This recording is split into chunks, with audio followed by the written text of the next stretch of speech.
Hey everybody, this is Larry. This is me going with Q4 of the biweekly contest 164. Minimum operations to equalize binary string. Hit the like button, hit the subscribe button, join me on Discord. Let me know what you think about this one. And honestly, I don't know if I'm not saying please click on the like button per se, but I am trying to figure out whether, well, honestly, this is actually, do people watch it? Because look at the numbers, and if you just don't click on it, people don't like it. Maybe maybe I should stop wasting my time that much. The other stuff, I don't know. Especially for Q4s, for problems like this one, you see how long it is. Not all of it is the explanation. To be frank, I got most of this video is the live portion. I spent about 2 hours and change on it. Got most of the problem in about half an hour, about 90%. And then it's one of those brain fart things that took me an hour and a half to figure out the rest. And I kind of cheated by looking at some, I just wanted to see whether I was on the right track. But honestly, it's one of those things because doing it live is a very tricky thing. And I'm going with my thought process because I think my thought process is a little bit more interesting. If you're only looking for the solution, there are a lot of videos. There are probably a lot of just like, people chat GPT their solution. You could read one of those. But if you look, this channel is for authentic, experiences, and sometimes authentic is going to be messy and not what you like to go. And because I like to do these live, I think honestly, if I was not recording, I would probably have taken a break. Not look up the answer, mind you. Just take a break and come back. Because once I did this contest, this virtual contest, didn't solve it. Kind of looked enough to kind of submit it, and then I just kind of struggled a little bit, right? And I ran for a run, ran like 6-7 miles, came back, and I was like, there's no way this is so bad, because I think I just didn't visualize this problem correctly. And once I visualized this problem correctly, and I keep looking down because I actually finally just put it to pad what I actually want. Once I did that, because I keep on visualizing during this problem, during the contest, I keep on visualizing it, but I was a little bit off. You see, if you watch that far into the video, you see part of it. I talk about the idea of a donut because I wasn't sure it was binary searchable and stuff like that, or like maybe it's binary searchable but in different components. So you see me try some wonky things, trying to optimize. But and we'll go over all of that step by step on how I solved it. Whether it is the way that you should solve it, I'll leave it up to you to figure out. But hopefully every step kind of makes sense. But honestly, as soon as I came back, I did the recording for explanation for the other problems. These days, I'm just very tired from marathon training. I'm training for the marathon. Okay, I don't want to spend too much time on that. During my my daily videos, I talk about it a little bit more. Feel free to kind of subscribe and watch those. But yeah. So I was definitely tired. Maybe I didn't sleep well. But after I came back, I spent after recording the other videos, I think I spent like less than 5 minutes. I was like, oh, this shouldn't be that bad. Why did I struggle with it? And when I said I did 90%, I was only struggling with one formula that for some reason I kept on getting either off by ones or just imprecise, or it just didn't make sense to me. I couldn't wrap my head around it. And I end up kind of co-opting, if you will, a formula that I plug and play into the other 90%. It worked, but I wasn't happy. So I came back. I did my math, which I'll show you in a sec how I did it. And then I was like, wait, this is it. It's not so bad. And then I did it in like 5 minutes. First time, 3 lines of code, 4 lines of code or whatever. Plug it in, everything's good, and bam, AC. Hard to say it is on my own, but at least I was satisfied enough to satisfied enough to be like, okay, I should be able to get this, and I was able to get the idea and understanding it, right? I think this is a little bit of a tangent. My apologies. Feel free to fast forward or watch on 2x or whatever. Even though I already talk fast enough. People always say I talk too fast anyway. But my point is that the the reason why, even when I get a C, the thing you want to work on is not necessarily solving. I mean, yes, you obviously want to work on solving the problem, but when you are learning, you're not just learning how to solve it. You want to learn. You want to figure out how to learn it in a way such that if you see a similar, but not because if you see the same problem, yes, if you have a good memory, whatever, you can just do the same thing. But I want to learn enough such that when I see a similar problem, but not the same problem, I'm able to see what I can get out of it and what I should do in those scenarios. Sometimes maybe not familiar enough to be like, oh, I'll just come back to this problem if something similar happens, because maybe it's just not that common or something, right? In any case, yeah, so now I am satisfied. So hopefully I'm able to kind of explain to you in a good way. And of course, this is a 6-minute intro, but if you clicked on a 3-hour video, maybe you were expecting something a little bit longer anyway. Hopefully you're, like I said, I mean, I don't know that I'm asking for that much, but hit the like button and the subscribe button just because, listen, you don't even have to watch the entire thing, but I spent at least 3 hours on this, right? So anyway, yeah, okay. I would also preface my explanation with this is how I did it. I looked at Alex Rice. He has a crazy solution. He has a crazy forum post or whatever, Leetcode post. Give him some love, give him some upvotes.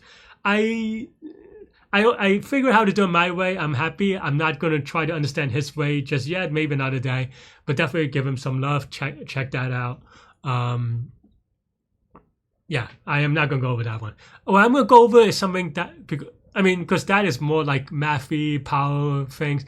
And honestly, I don't know if I would have been able to come up with it, but I just never thought about it because I thought I had the way to do it in a very straightforward way, a very systematic way, an idea that we've done many times on Leetcode, right? So the idea, even if you even if you don't understand most of this, I'll put an emphasis on it when it comes up, but I want you to take away this idea for this problem so that you can reuse it maybe in different problems in the future, right?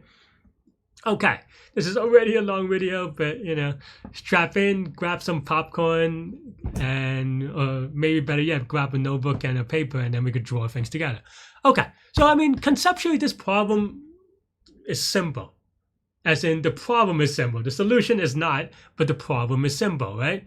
You have a lot of case indexes, and you're trying to go 0 to 1. So the first thing that I did, and I don't think that it is necessary, but well, okay, let's step back again. I guess that's not the first thing I did. The first thing that I did was that I was like, oh, maybe it's dynamic programming.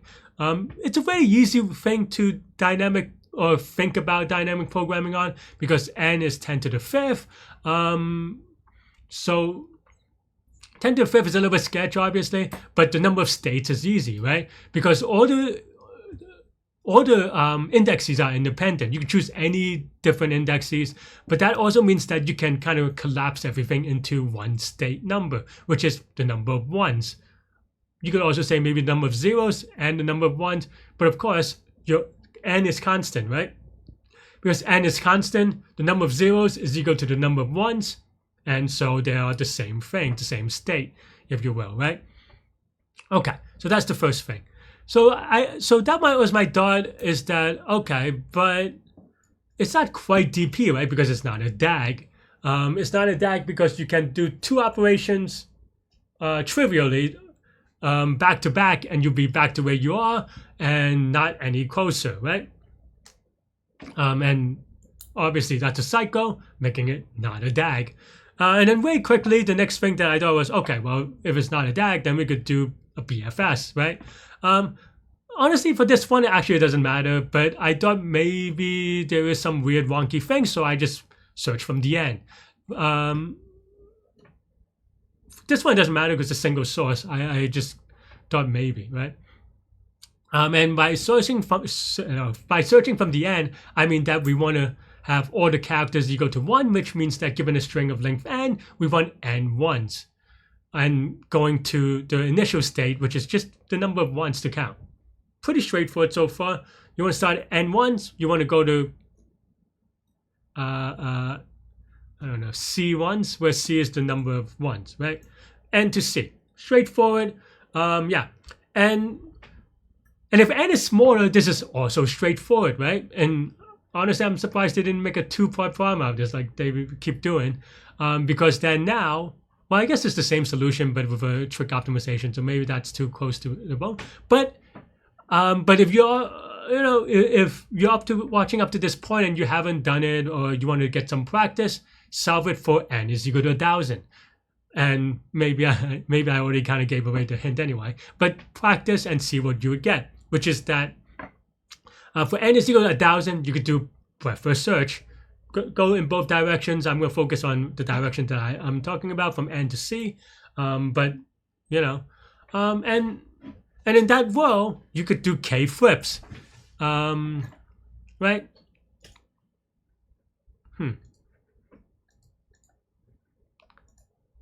Trying to like figure out how to do these. And no spoiler. Yeah, I mean, I already talked about BFS, so that's not the spoiler part anyway. So here, I'm just taking notes for you. Let me make it bigger, actually. Maybe I should have done that for the other videos. I just forgot. But yeah, you have one move is equal to K bit flips, right? Or just K flips in general.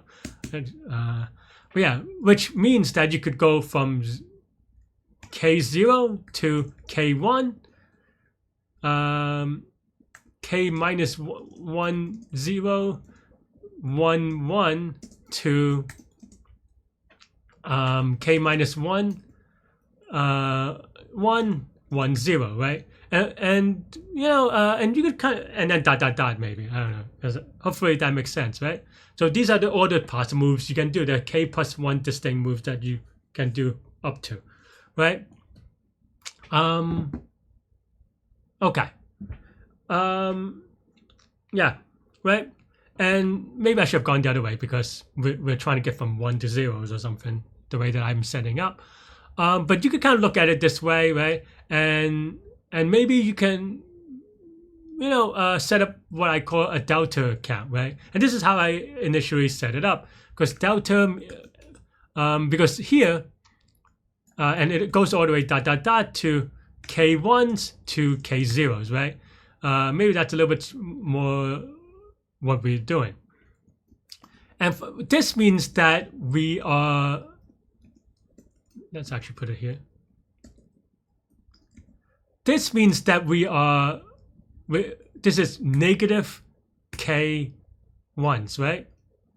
I mean, this is pretty, so we have K1s to K0. That means that we're negative K on 1s, right? So that means that if we, what I mean by that is that if we let's play with real numbers. Let's say N is equal to 10, K is equal to 5, right? If we do this move, initially maybe our current number of 1s is equal to 10, then doing this move will give us delta of 5, which means that afterwards it's going to be equal to 5 1s, right? And of course 5 1s also means 5 zeros, because everything is based on N, right? Maybe I'll label it a little bit. So you could do something like that. So this is 5 1s to 5 zeros, negative 5 1s. So then you could say, maybe I would just say delta is equal to negative 5. And then of course another move that you can do is 4 1, 1 0 to 1 1, 4 zeros, right? This is of course, you went from 4 1s to 1 1, so that is negative 3 1s, right? 4 to 1, pretty straightforward, right? So delta is equal to negative 3. So that means that, again, if we use our example, then current 1s is equal to 10. Then after 1s is equal to 7, right? And then you could see that because every time we kind of dot this, for every iteration, we do this, right? I mean, we could copy paste for a second, right?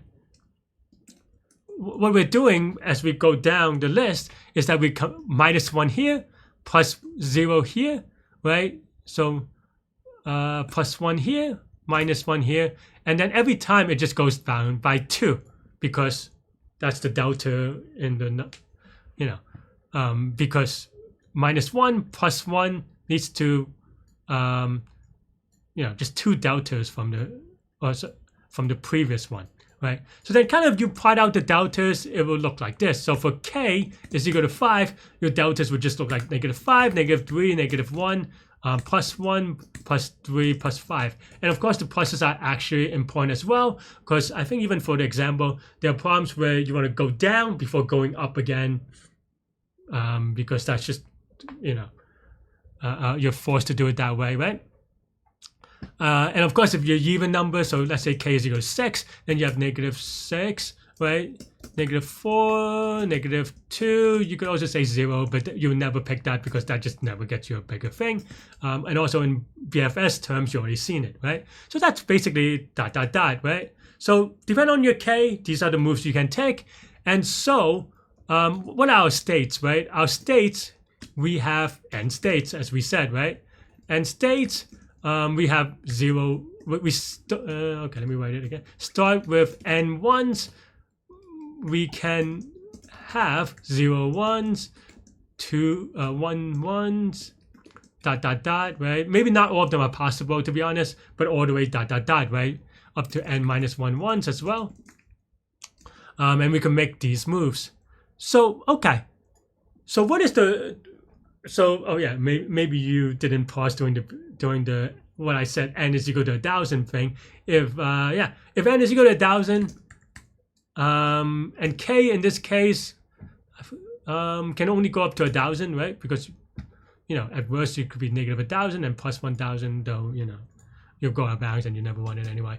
And as you can see, for each state, there are k possible, or technically k times 2, because it goes to -1,000. Okay, I mean, either way, it's O of k, right? Is my point. So it doesn't really change things. But the point is that, you know, this is going to be O of n times k time, right? And maybe space, depending on how you write it. Maybe you could do a little bit. Actually, maybe you don't need O of, yeah. You can keep it implicit, so it's time and O of n space. But this is too slow. So, okay. For n is equal to right? I don't know which one it is. Either way, it's too slow either way. More than 1,000. Okay. So that's the crux of the problem. Hopefully you're still following so far. Like I said, if you haven't followed so far, try the BFS one, play it out. But as you can see, this is the tricky part, is that, yeah, this is too big. There are a couple of optimizations that you can make, and I did do them, but it was still too slow. I have a couple of time limit exceeded things, but yeah.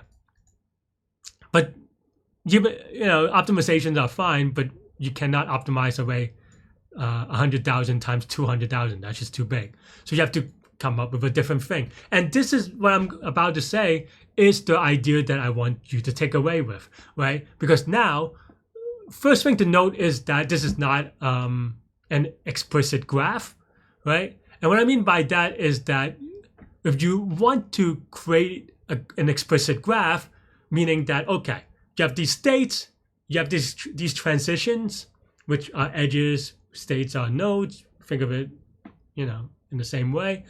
If you want to think of it that way, well, how many transitions are there? Well, for each of the n, there's k, like we said, so that's where this comes from, right? That's the number of transition. That's why it takes n times k time. But can we do better?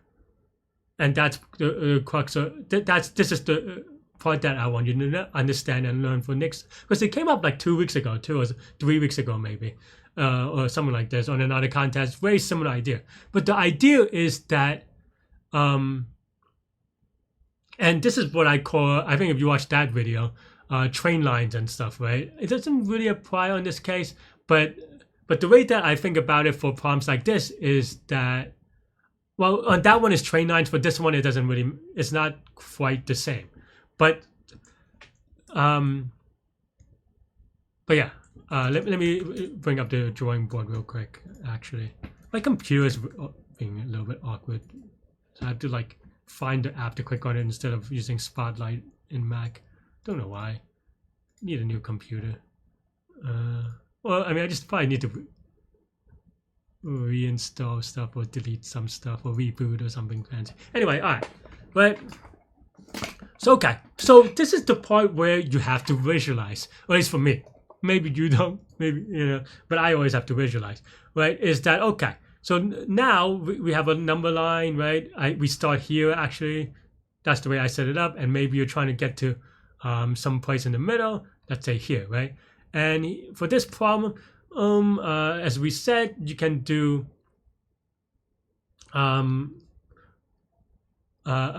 yeah, like -1, -3. I mean, they're not drawing the scale, right? Oops. Right? Dot, dot, dot. Right? Whatever. And this is obviously only on one side. And then what happens? Well, if you just kind of think about the BFS, then now the next thing you're going to do is here, right? After you dot, dot, dot it. And this is going to go actually, it doesn't match here because it's -1. So it actually goes here and then here. Oh, I drew that wrong. So it goes here and then here. So actually in between, right? Also dot, dot, dot. So far so good in the sense that, I mean, also I lied a little bit because this technically also goes to back. And again, not drawing the scale, but also dot, dot, dot on the right side. Well, you can't go past n, but you get the idea, right? So I lied on that one. But okay. And then now the next one, well, okay, you do the same for 3. Well, even at 3, actually, you start seeing something, you know, a bit of a pattern, right? Because at 3, you do -1, so you go here. Well, guess what? We already been here. Or like we know that in BFS terms, in BFS, which is greedy and etc., and greedy based on the idea of optimal paths based on building optimal paths based on optimal paths, you know, that kind of greedy. As a result of that, you know that, well, this is like, in pure BFS, you just check whether you can be better and dot, dot, dot, right? And the answer is always going to be no for here. And what is the pattern here, right? Is that you see that we're trying to go here, we already been. We try to go here next, we've already been. Let me actually rewrite this real quick, redraw this. Up here, here we've been, here we've been, here we've been, and then dot, dot, dot, it repeats where the red, where the blue ones are, right? So of course, if you kind of think of it this way, and of course this goes to k, so maybe this does end at some point. Maybe it goes here, and then now for the pink one, you imagine that this actually extends a little bit farther, right? Because that's just the way it is. Because you know, this is 2 away, because the first move is a little bit farther, but then. So this makes sense, right? But the problem, of course, is that you check all these chunk. You check all these chunk, even though they're basically impossible to hit. And that's the core part of this. Is that, yeah, all these are not possible to hit. So the idea behind that then is that, can you figure out a way to revise this problem, you know, to rephrase this problem, or maybe the next step of it, because everything we built on, everything builds on top, right? So then the question is, can we create a data structure or some kind of setup, some kind of pre-processing, all these things now, in which we get to skip all these, right? Because it takes time to loop for all these, right? In fact, let's just ignore the right direction for now. Let's just ignore it, right? As we said, that means that, and actually I was wrong on the thing, because it's k over 2 on the left and k minus k over 2 on the right. So actually it just sums up to k. I messed up on that analysis earlier. But in any case, yeah, I mean, it's still O of k, which is still the same, which is that, so yeah, even though we know that these things cannot be the best, we still spend O of k time doing it just to get this extra, right? So then the question is, and this gets more complicated, of course, as you do more and more, but well, now that I think about it, maybe there is like a greedy idea of this that you can do, and probably from this visualization you can figure out how to get Alex analysis and one off on this. I wouldn't be surprised. I just didn't think of it this way because whatever I'm saying now, I thought I would be able to get it. I just didn't get one bit. But yeah, that's basically the idea. Right? Yeah. So that's basically what we want to do. And the way that I structured it after kind of making this connection during the contest is that, well, there are two things, right? One is that we can take advantage of the parity. And what do I mean by that? Well, if k is equal to, or if k is equal to, yeah, how do I write this? 0 mod 2, right? Forget how to write the equivalence class. It's been a while. I forget my notations. But what I meant is, okay, let's just write it in English because if k is even, what does that mean? As we said, that means that we have negative k, negative k minus 2, dot, dot, dot, 0, 2, 4, 6, 8, dot, dot, dot, right? But what does this mean? That means that, and of course, the negative versions of this, right?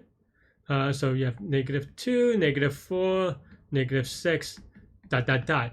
But what that means is that in a parity sense, if you start off at an odd number, you would never go to an even number, right? Because you always subtract by an even number.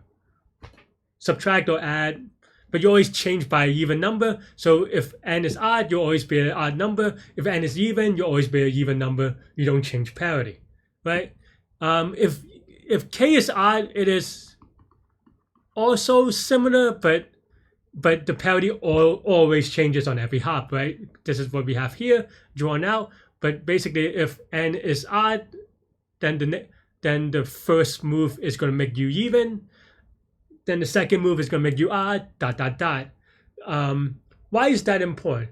The reason why this is important is that now, let me redraw, clicked on something. Let me redraw this, right, into two different lines, into two different places with different nodes, right?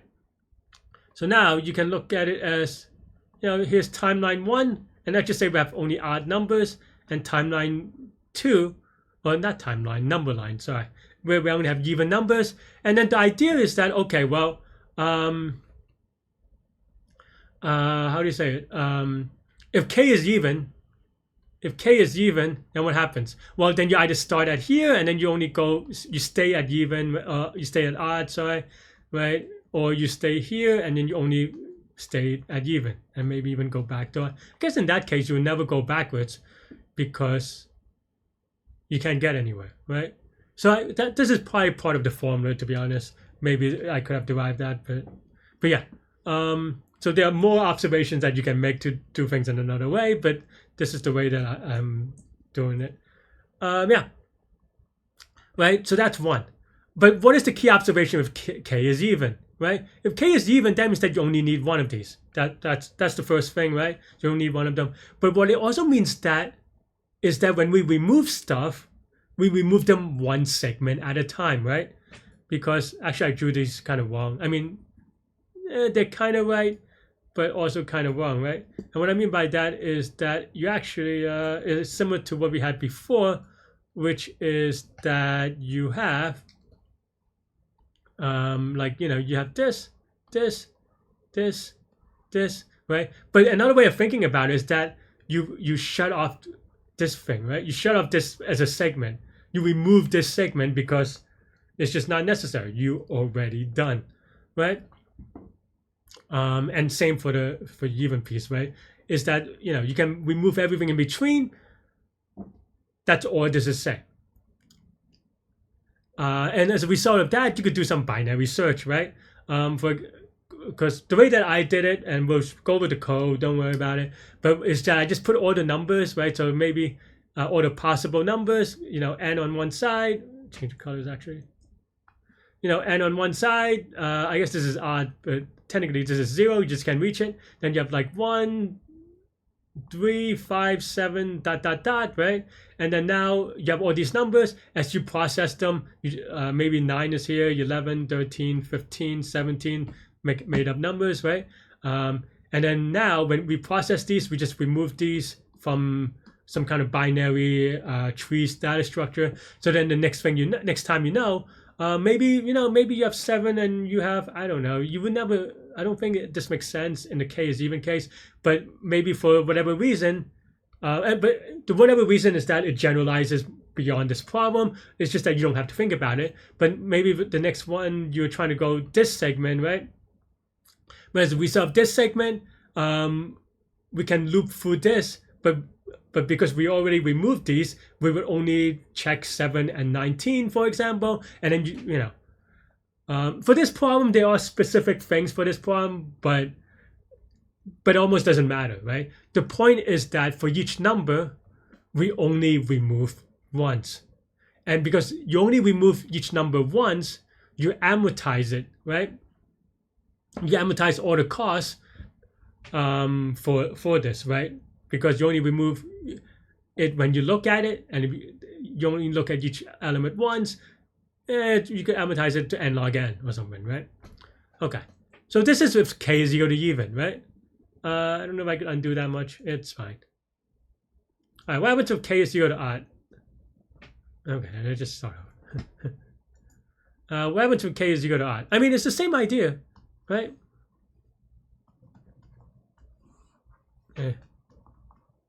Definitely lower effort. It's the same idea, but instead you have now this. You have this goes to and then maybe it goes the other way around, right? Like for example, you have these nodes, and then now this node goes as the next time, right? And then so forth. And then the idea is exactly the same, which is that now when you visit a chunk, or a segment, you could just remove them so that in the future, like let's say this one, now when you try to go here, you could get this one, and then these don't exist anymore as a part of the binary search, so you never see them again. You never even look at them. That's the key part that separates it from the other, the n times k solution, is that you don't even look at the things. And that's basically the idea. But so there is one more problem with this though, this is the part in which I couldn't figure out during contest time. I had plenty of time, and like I said, once I kind of refreshed my mind, maybe it's just one of those things you step away. It wasn't fundamentally hard, but I think I was, some moments you get too stuck on like trying to brute force, or not brute force in the Leetcode or competitive programming sense, but just like, grind it out when what you really need is a fresh air, fresh mind, and all these things, which I didn't do. But as soon as I did, it's fine. But the reason is that, okay. The reason is because there is one annoying thing, right? Let's for the without loss of generality, let's just say it's k is even, so that I don't have to draw the graph so annoying, right? So you have, if k is even, let's say you are at this node, though you'll never go back because k is even. So, but the idea here is that, and then now you try to go negative k, right? But the problem is, and maybe even positive k, like I said, probably for this problem you would never do that the way that I set it up. So I think maybe we can upsolve later if people want. Because maybe we could figure that out actually. Because I think you just do greedy.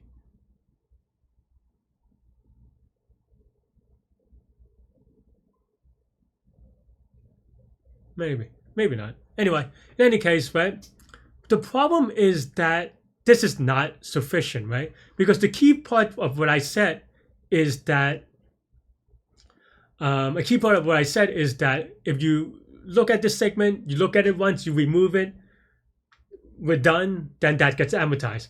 But that does not apply if you look at this element, but then you don't remove it, right? And why don't you remove it? Well, you don't remove it because this is where the problem gets a little bit tricky and a lot mathy and like I said, during the virtual contest, I couldn't figure it out. I went for a run, I came back, fresh mind, fresh air, wrote it down in like 2 steps. And I was like, it can't be this easy, can it? Why did I get this? And then I wrote it down, put it in code. It worked on the first code in like 2 minutes because I mean it's 3 lines of code because it's just like a little formula, right? But anyway, the reason is because okay, so let's say this cell is some number. What do I call it? I call it current because it's the current cell, but let's just call it X for me drawing, so I don't have to write 7 letters every time, right? Let's say this is X, and what is X? X, of course, is you go to the number of ones, right?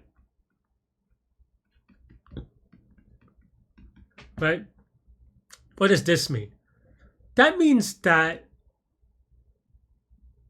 for example, if number of ones is equal to, say, I don't know, let's just say 6, right? Actually, let's just say even, I don't know, yeah, let's just say 6. K, what is K? Let's say K is equal to, some big number, right? Let's say, I mean, that doesn't even make sense. Hang on, let me try to think. Actually, maybe that's fine, actually. Okay, let's try some big number so that you could see the impact. Let's say X is equal to 100, right? K is equal to 1,000, right? Actually, let me just add a 0. So you'll see why in a second because I want to show you why this is expensive. But X is equal to 1,000, right? Okay. But K is equal to 10,000. What does that mean? Well, that means that actually you cannot, in this particular case, you cannot subtract by this much, right? You know, K is 10,000. You would never go negative K by this much. Let me actually, I lied again. Let me make this 5,000, right? Because I think that actually is perfect-ish to what I want. Okay, that's 5,000, right? So let's say it's 5,000, but if K is equal to 10,000, but you cannot get rid of all 5,000, right? Even though we know that negative K. We said that you can do negative 10,000 in this case, negative K, negative 9998, ... right? But, and maybe in this case, the obvious thing you would say is, oh yeah, we don't have enough ones, so you can't, of course, you can't you can't subtract by 10,000 because it would just put you into the negatives, which doesn't make sense, right? But in the same way, actually the ceiling is even less, right? Because if you have, and I don't even care about number of n yet, though maybe you can, and we'll talk about that in a second, but we don't worry about n yet. But the thing is that in this case, what is the maximum negative that you can get? Well, it turns out in this case, you can only, the max number of ones, so the more ones you choose in the bit flip, in the flip operation, the more you turn off, right? Because you're flipping it with, yeah. So that means that if there are 5,000 ones, maybe this part is confusing. Maybe I should have used another number. But that also means that, if you choose 5,000 ones, then you have to choose 5,000 zeros, right? And if you choose 5,000 zeros, what is the delta there? The delta there is actually 0. So you actually never go down. But, okay, maybe that's a bad example. I mean, in this case, you would just be like, oh, you can't solve it. But let me actually, again, mess up the, play with the numbers a little bit, right? Let's say this is 4999, right? And this is 5001. And now the delta,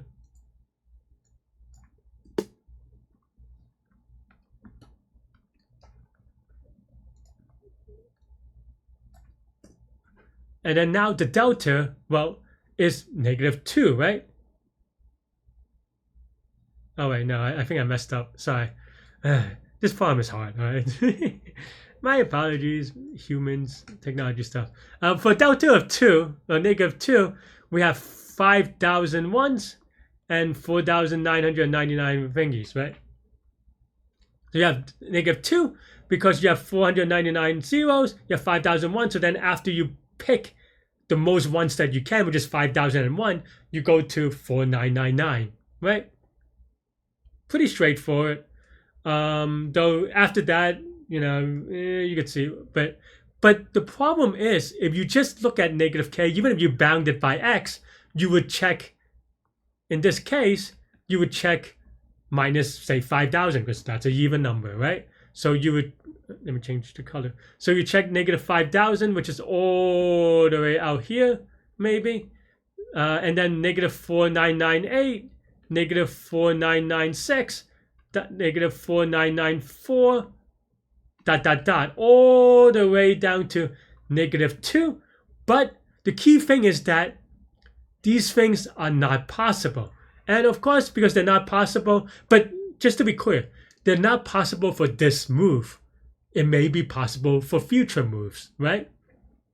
Like, it may not be, for example, it may not be possible for 5001 to get to, so 5001 goes to 4999, so maybe it goes to here, right? So that's a possible, let me change the colors again. So that's a possible move, but if you're here, then because you have 5003, you have 4997, so that's a -6 actually. So -6, this actually could go further, which is to here, which is 4097, 4999. So actually, this number can go farther, right? But let's say, in BFS, technically speaking, order doesn't matter, right? With the same level.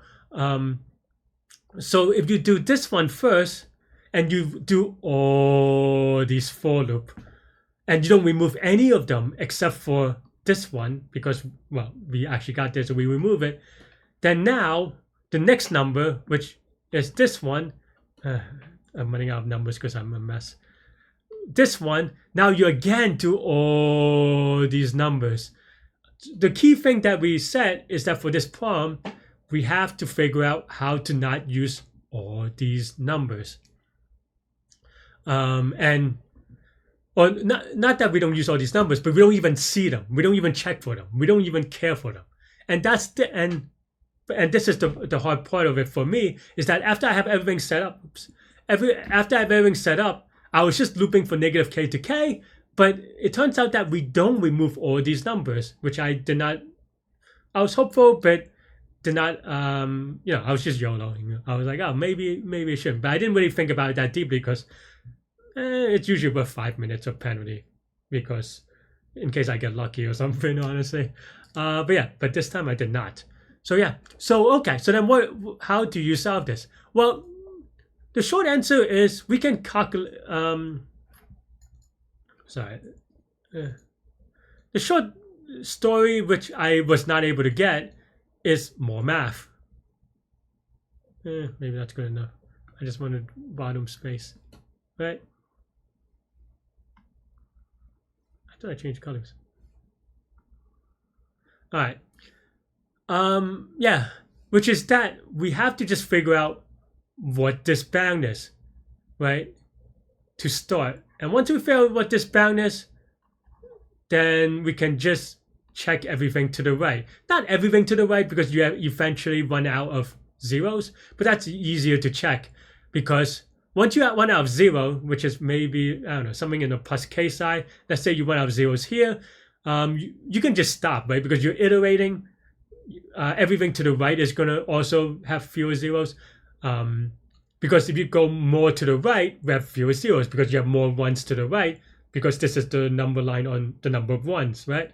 So that means that our thing would only search excuse me, for this part, but you have to look at every, not element, but every available element, right? Meaning that it will skip numbers that you already checked previously as part of our data structure, which we'll go over the code.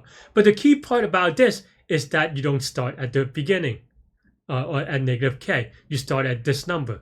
And so this is the part that took me 2 hours, is that I have everything that you said, that you see here, right? But I did not know how to figure this out, and I was trying to, but I don't know. My brain's not in it. Off by ones, a lot of issues. I recorded this for you, so if you really want to know what my struggle was, you can watch this. But it's actually very simple, right? The idea here is that at this cell, and it is so stupid, or I don't know, it's hard, just to be clear. But I just like afterwards, it feels so simple. Like it's one of those things in math, right, where everything you know is simple and everything you don't is impossible. And you know, and gapping that bridging that gap rather, you know, once you know it, or once I figured it out, I was like, oh, this is so dumb. But you know, it is one of those math things, which is that okay? You're here, you're at x again. Let's do the math. X is equal to the number of ones, and to go to the right as most as, and honestly, part of it is that I just didn't visualize it. I didn't draw it out like this.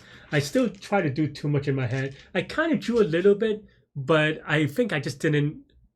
Like I drew stuff for sure, but I didn't have the understanding of what I was drawing. At least not as articulate as I hopefully as the you are watching at home, right? In terms of like this number line and what this means. And the key part is that, like, as I said, this is the number of ones, right? That's what the number line represents. And going to the right means fewer number of ones, which of course is obvious until you put it together. So x is equal to the number of ones. We're at x. The key thing to note is that the more ones you put, so we're trying to figure out this bound, right? The maximum bound that you can do, the most negative that you can get, and this is the insight that I actually, like I probably knew it, but I just didn't put it together, is that the most negative that you can go, and or the most to the left you can go, which means, yeah, you're trying to go the most to the left, the most negative, and what that means is corresponds to the number of ones that you can put in, right? Because the more ones that you could put in, the more negative that you can get, as you see. Of course, it may the minimum side may actually be on the positive side, right? As you saw from the like if you have 4996 or whatever, k is equal to 10k. So this is x, and then k minus x is like 5004. So then the most you can go is actually plus 6. So it's not even negative. So that means that in this case, your most your left bound is somewhere here, right? To the right. Which, you know, maybe it works, maybe it doesn't. But that's basically the thing. But that's the thing, right? Is that I didn't make the connection between that and going to trying to get the most to the left is equal to the most number of ones you can squeeze in. And the most number of ones that you could squeeze in is just x. And I kind of figured that out a little bit, but because I didn't visualize it, I didn't get the formula right. But as a result, that means what we just said, right? So you have the number of ones is equal to x, the number of zeros is k minus x, and then, so what is the leftmost, right? It is just the current cell, x, minus the min delta, right? Well, I guess technically I wrote plus min delta, but maybe minus max delta, depending on how you want to say it, right? Plus max delta, right? And what is the max delta? Max delta is min delta. It's kind of awkward because you want minimum in the sense of you want the biggest magnitude with the negative value. So actually it is min delta. Sorry, my confusion. It's still a little tricky to me, right? Yeah, and that min delta is equal to, as we said in the visualization, max ones, min zeros, right? And of course, min delta is just, again, the way that we set up, zeros minus ones, right? Yeah, because Yeah, right. And as a result, I went off space. I can't believe it. I'm one of those guys that went off space. But uh,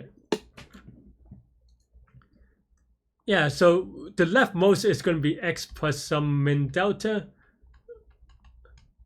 And as we said, it's going to be max ones, min zeros, where the delta is zeros minus 1s, minus ones, right?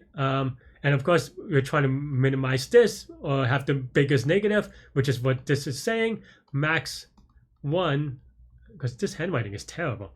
But anyway, we're trying to maximize this, and the max of this is just x, which makes the min of this is, you have no choice. If this is max x is x, then k minus x. And then as a result, if you plug it back in, then delta is just going to be k minus x, right? Or k minus 2x.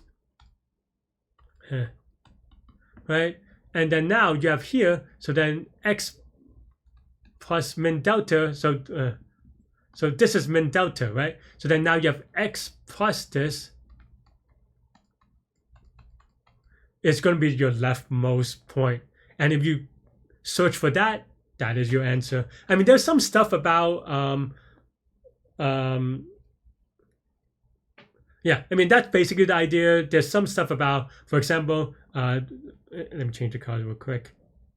You have to check. For example, I said that x is the biggest, but of course, x can technically be bigger than k, right? So of course, if that's the case, then you bound x is equal to k, right? So that you have 0 zeros and you just get rid of all of k. So there's some minor stuff there like that, but otherwise, that is basically it. And we spent 50 minutes on just doing this thing, and that's why hopefully you at least hit the like button. Even if you don't like it, hit the like button, because this is like a 4-hour video now. And now we'll go over the code. Hopefully, if you follow, if you don't, just watch it again, I guess. I don't know what to tell you. Or come to the Discord, we'll chat. Someone will chat. There are a lot of smart people. There's actually 1,000 as we said, because it's gapped by 2. So maybe, technically if the 0 is an extra 1, but whatever. Right? But yeah, that's basically the idea. Then now, the key part is noting that we still have end states that didn't change. But for each of the end states, we only look at it once and we're moving it every time. So that means that, and if we, that means that if each look costs O of log n, then we have an O of n log n algo, right? And that's it. And then we could look at the code, and actually I was going to say the code is short and clean, but actually no, it's still not. It's not the way that I wrote it, but we'll go over it. I don't think it's that bad, actually. There's some stuff, I mean, actually, yeah, it should be okay. Actually, maybe I didn't need to write things in a weird way. But I wanted to save some stuff. Actually, let me rewrite. We'll rewrite it as we talk, right? So, okay. So first, n is length of the s. I mean, that's straightforward. We don't need this. I'll rewrite it as we go, right? But this is the target, right? Because we're trying to get from n ones to this target, right? And now we have two sorted lists.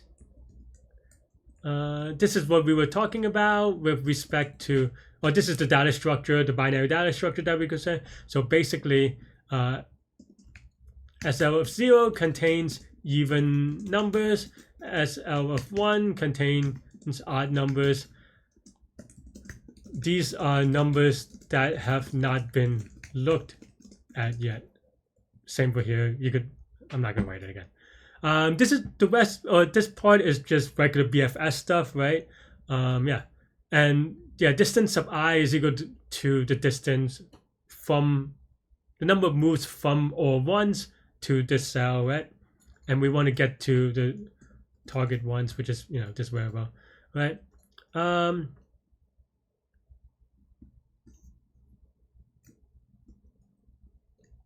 Yeah, so the initial P is equal to n mod 2, right? Because yeah, that's just where you start. Of course, n is going to be where the cell is, and we just remove it. This is also just part of BFS. I mean, it's a little bit confusing looking, but it is a BFS, right? And this operation is log n because it's from a sorted list. But again, we have two sorted lists, one for odd numbers and even numbers for the visualization that we did, right? We don't actually use failed. I did it for debugging. As if you watch the live portion, you'll see, but I'm not going to go over it. And this part is standard BFS. Not going to go over in too much detail, but yeah. But this is just BFS, right? You pop, and if this is target, you remove or you return. Otherwise, we have count ones, count zeros, and these are the numbers that we were talking about. And then now, this try to maximize ones used to get to the smallest number possible, which is our left bound, right? And again, it has to be bounded by k, so it's bigger than k, you have to just divide into k. I call it max delta here, we call it min delta in the drawing. Hopefully you get the idea, just get you to the leftmost, right? Is that the delta is the max maybe, right? Yeah.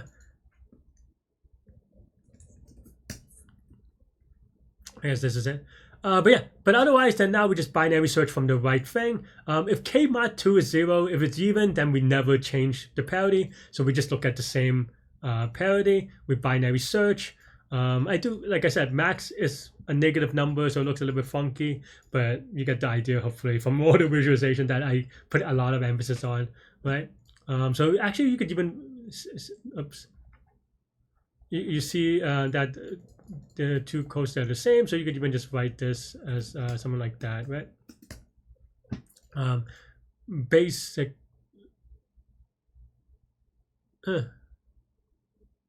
I think technically you could just write something like that. I think that's fine too, right?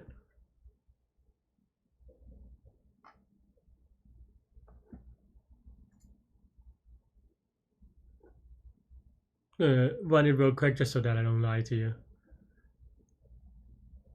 That just, unless I messed something up by kind of rewriting it. Maybe I did mess something up by rewriting it a little bit.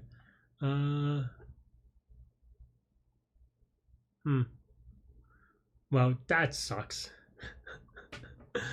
What? Huh. Okay, does this work? Sorry, friends.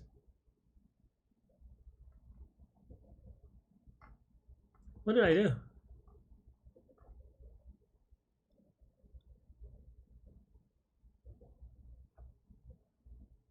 Huh, this is very wonky. Sorry, friends. Apparently I suck. I was trying to clean this up. But, okay, well.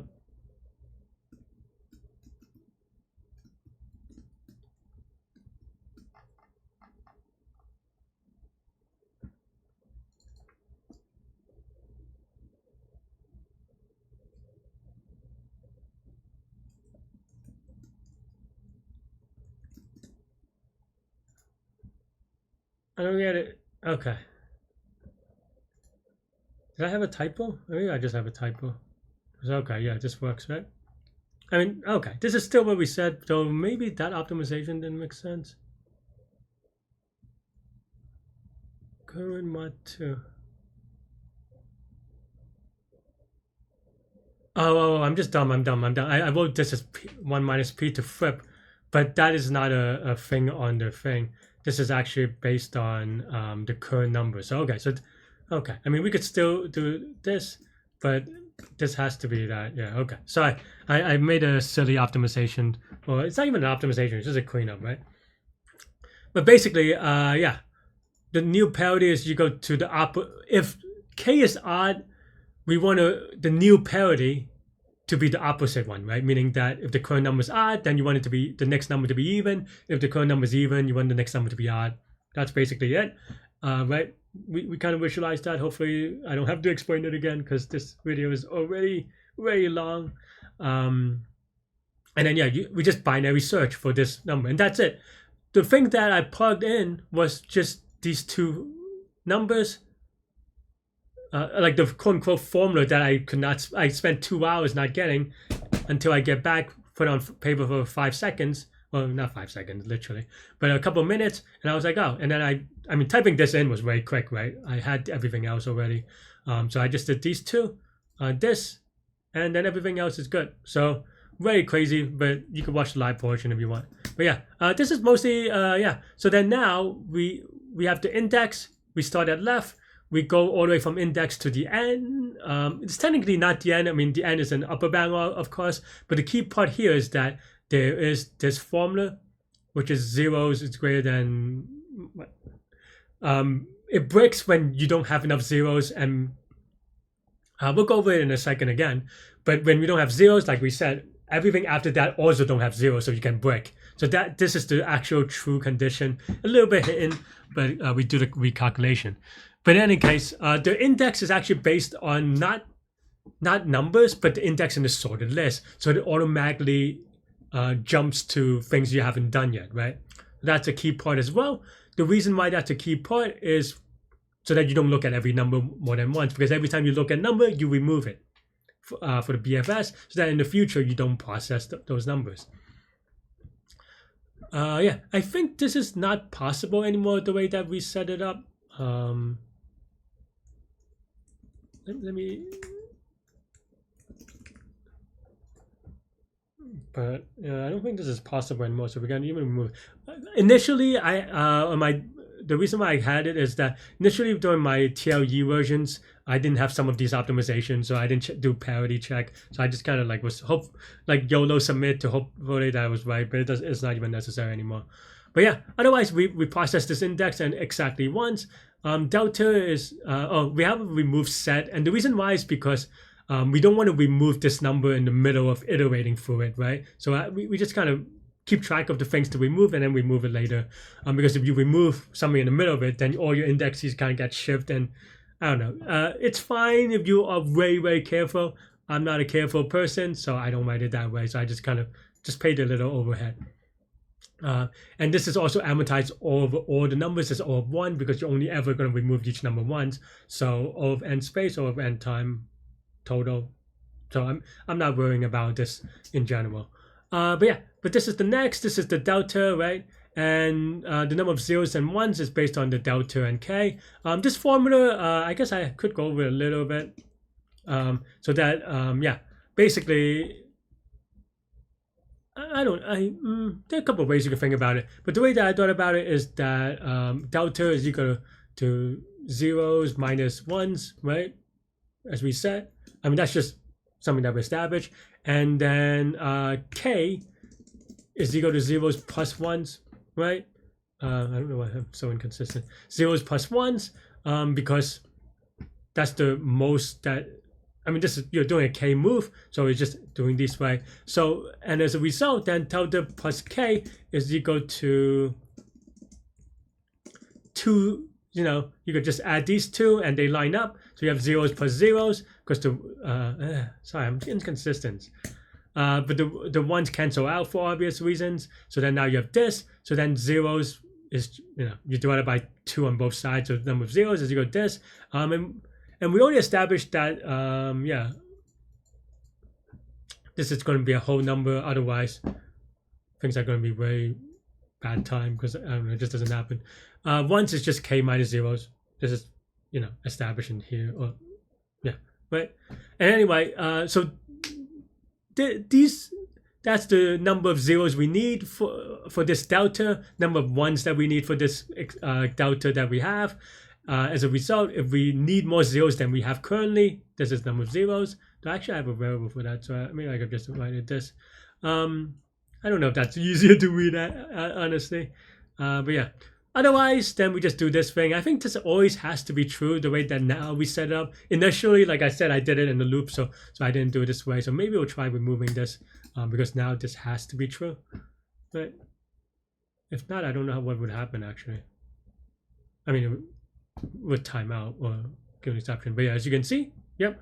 But it just means that we don't have this is enough zeros, and we always have enough ones as a result of the binary search as we did this math. Like I said, I don't know why it took 2 hours and still didn't get it. I have to come back later to figure it out myself. But Oh yeah, and then this is the rest of this is BFS stuff. Update the distance, append to queue. Technically, we remove the thing so that we cannot be processed, but I added to the removal list because, as we said, we don't want to mess up with the index and we want to keep going, right? And then and then we, this is a while loop that it's a for loop that pretends to be a while loop or whatever. So we just go to the next index, and then and then now for the removal step, we actually remove, and that's it. After that, is there a while else? I guess so. Other than that, it's -1, and that's it.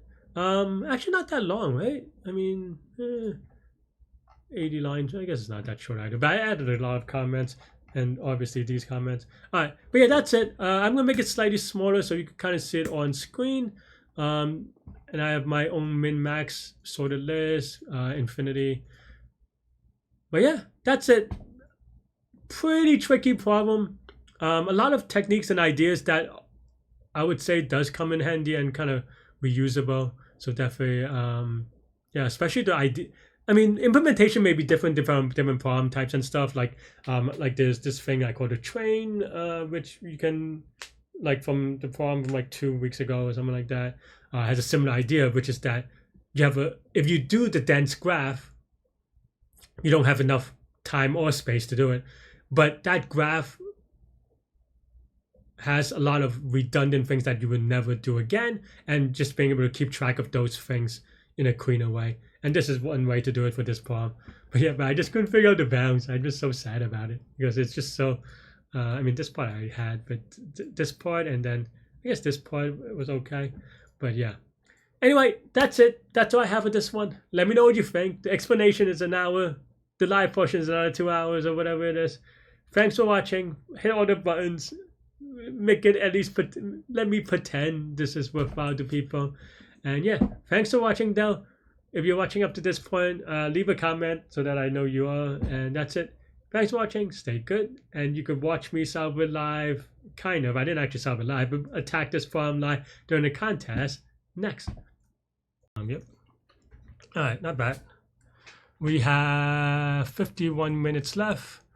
We have 3 problems so far. Not bad. Okay.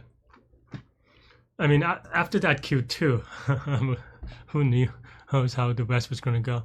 All right, but this is maybe finally a fun one.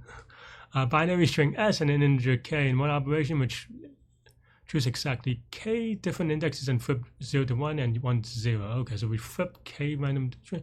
Minimum operation to make all characters in the string you go to 1 if not possible. I guess N is big, otherwise it's not interesting.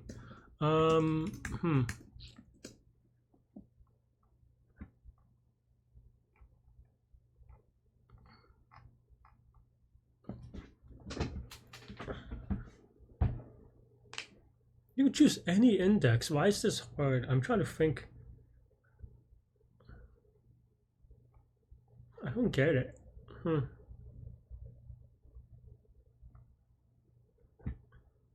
I mean, is this not just K different index, right? So you have 1s is equal to.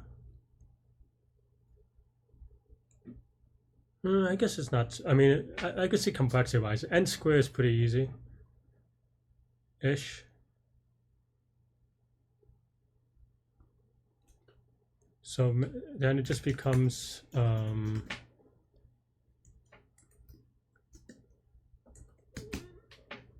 Is there a way to optimize this, right? Is there BFS? Right? Yeah, BFS sounds fine, right? Yeah, right? Because I was initially thinking of DP, but which then you get a cycle, and then when you see a cycle, you're like, well, maybe BFS makes sense, right? So, okay. So we have this, we don't even care about it. We want all of them to be 1s, is it? So then and that's fine. I mean, it may even still be too much, honestly. I don't know if you might, I mean, Is BFS still too slow? I mean, you don't you do remove the cycles, but is it too slow? I think so. Can you optimize it like a train? Train is an idea that I associate with BFS problems, where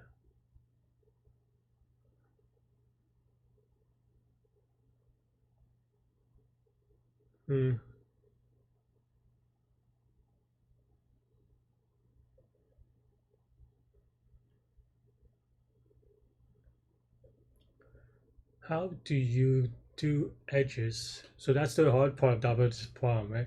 Is how do you eliminate the possibility of edges?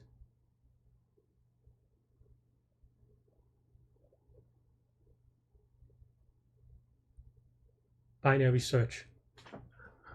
Okay, that makes sense. Each one binary search. Okay, that's not so bad, right? We have a sorted list. Hopefully this is fast enough, because I don't know. Okay.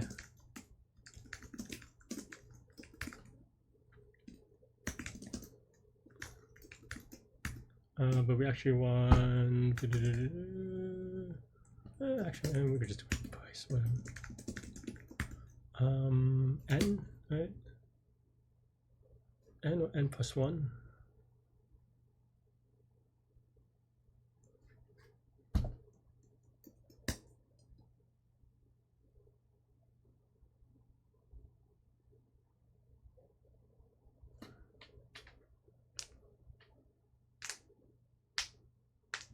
I mean, you could probably even do an odd even parity type thing.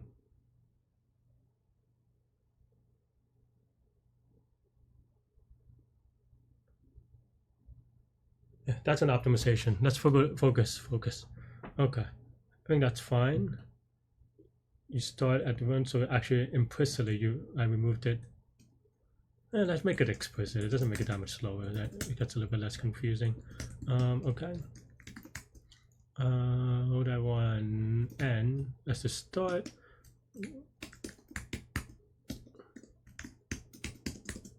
0, right?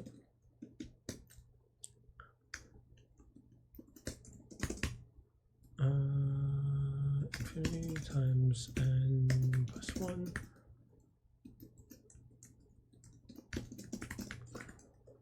Okay, right? So we're Gucci. Let's just make this 15 for this one. Okay. Current is pop left, right? If current is equal to 1, then we just return distance of current. We should also return it anyway, but and then now we go. Okay, so what happens when we do k? Right, that means that we could flip. Take my pencil. Okay. Did I mess this up? I have to be more careful about how I define this. I think we start at 0 actually.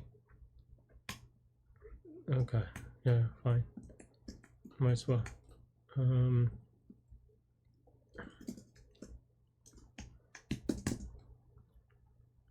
I once.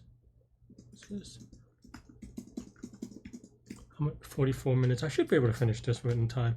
I think this is the right idea, and there's only parity. So okay. So then now you go to.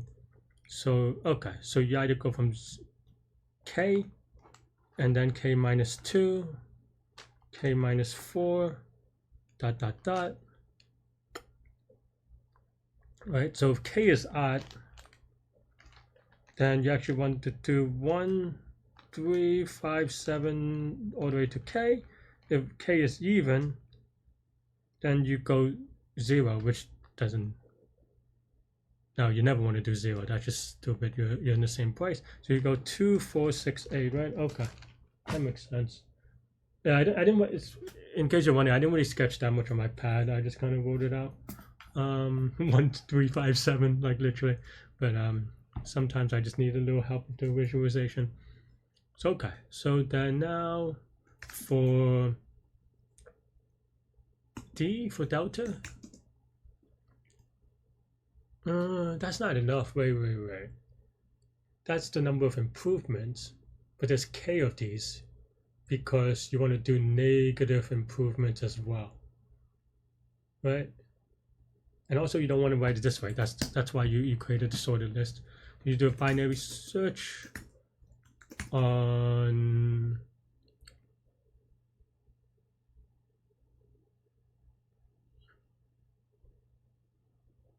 you do a binary search. How do you get a slice? Is it possible to get a slice instead? Because I don't want to do like a log n on every query that we do. Though maybe that's fast enough, but I still don't want to do it.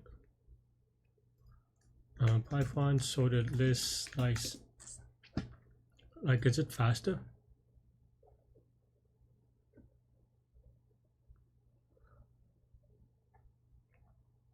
No, I want specifically sorted list. I'm just reading the documentations. I slice. What's the complexity though? That's what I want to know.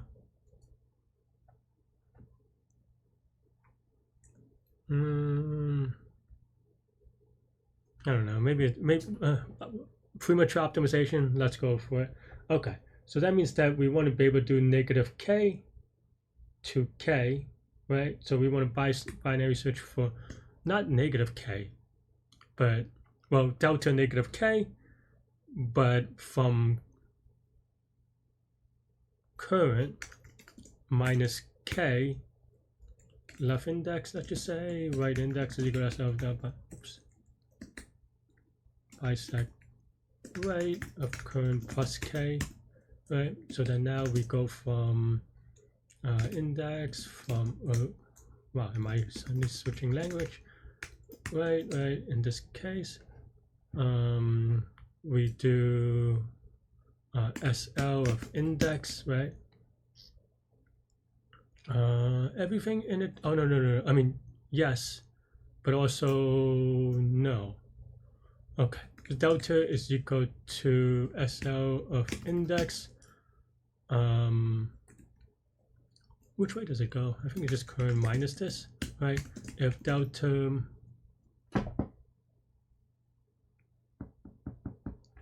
I mean, something like this, but I forget which, is if it's 0 or 1, or K is equal to 2 or something. Have to think it through. Okay, so if it's 3, and the delta is 3, then we're good, right? If K, this is too much stuff in my head. Okay, so let's say the current is 5. Let's just write it down. So let's say current is equal to 5, K is equal to 4, then we want 1, 3, 5, 7, 9, right?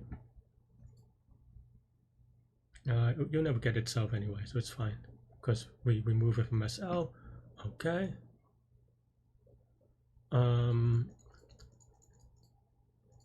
Okay, so then now if we get a 1, is this good? Because the delta, so I think this is right actually. If we have a 3, then the delta is, wait, is it? It's not K mod 2. Delta, if the difference is the same as, no, this is right, okay. Then now we want to visit it if this is true, and, well, if it's in the sorted list and we haven't visited yet, so we don't even have to check, I don't think. Right, yeah.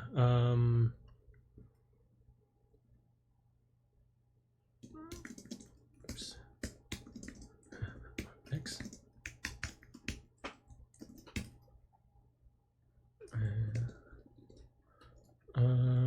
Next is equal to distance of current plus 1, and then what? SL that we moved, you can't do it, Larry. Concurrency issues, but I just want to place it out, right? So maybe assert force until I fix this, but that's just my workflow. And then the other thing I do update is Q, right? Q.append next, and we should be Good. Okay. Right.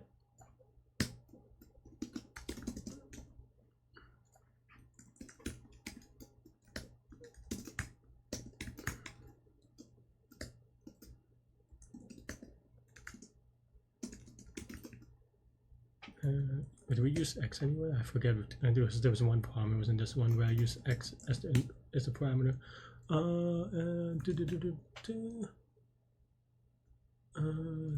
Dot remove x, right?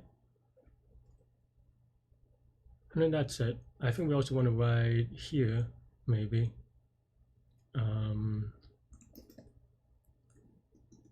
If next is equal to ones, then we also return this just to save time. Otherwise, we return -1. I think it's fine. Something like that. What is it? Ooh, I mean, okay, but wrong.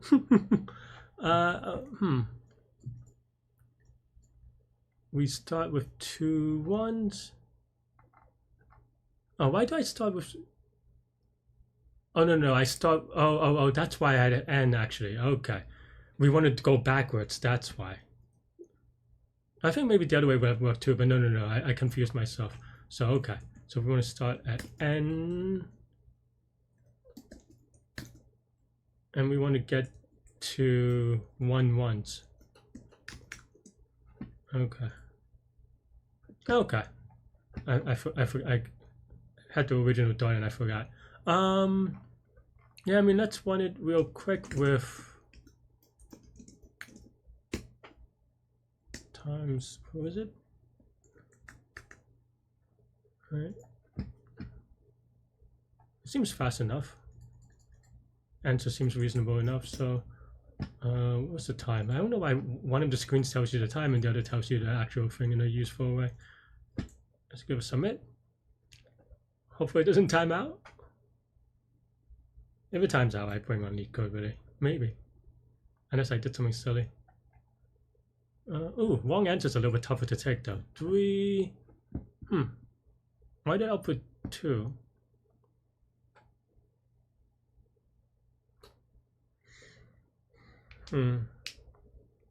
Oh, okay, I see. So I messed up a little bit. And the reason is because the way that I did it, you choose to 3 one at a time, but that's not the case, right? So we have to, so if, okay, that's not so bad, actually, maybe? I mean, this by itself is not so bad, but maybe I didn't generalize it enough, so maybe this is just wrong, to be frank, but I feel like we have a good idea. We just have to figure out how to use it, because for example, if you have 5 things and you want to switch 3, can you always do all the things in between, right? I think so. So it's just this case where certain numbers are not possible, right? And we could swap that, right? Okay, how do I want to write it?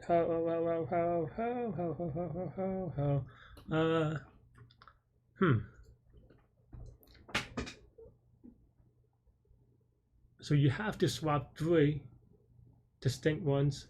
So what does that mean?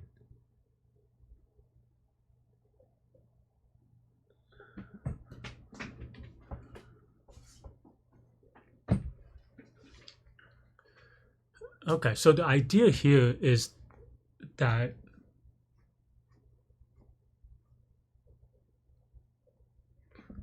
okay, what is the idea here? Be precise. We still have 35 minutes left. I think we'll see.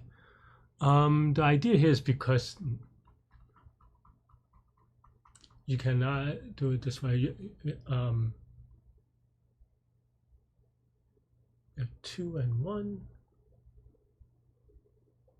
Okay, I think it just depends on the current, right? So if the current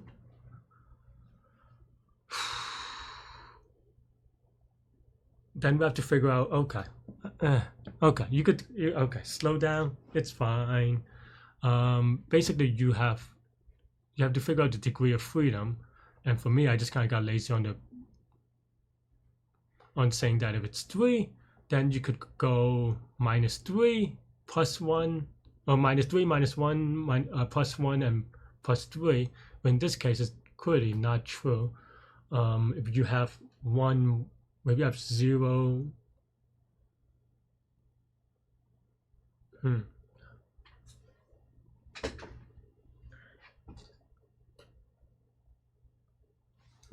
I guess we could also just put it here, but the risk here is, no, I mean, I think it's fine, because then it means that something is going wrong, or some short cases.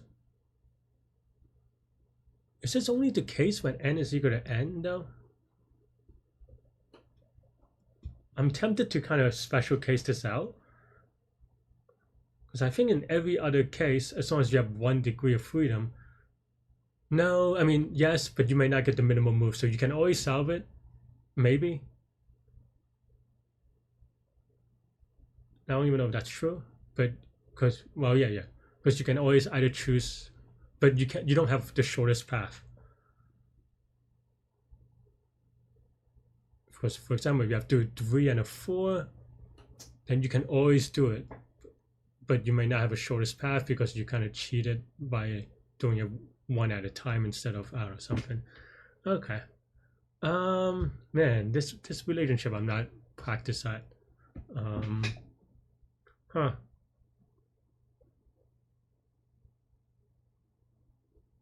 So we really have to do something on the delta and k and n. Not just this, right?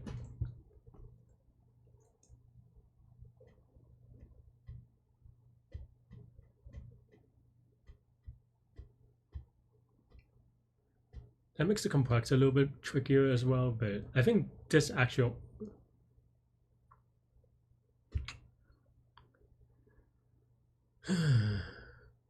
because right now it just at worst doubles it, right? But doesn't tell me the running time for this, for my 7 and 6 cases. Okay, think. Relationship between delta n and k.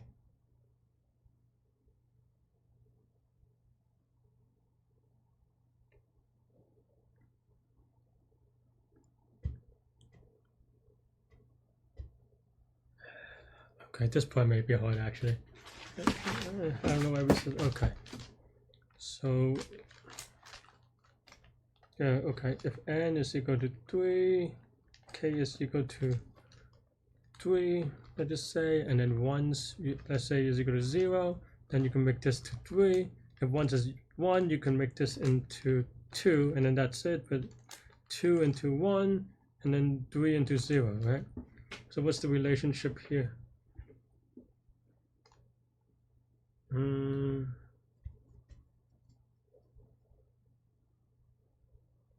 So you have to find, I see.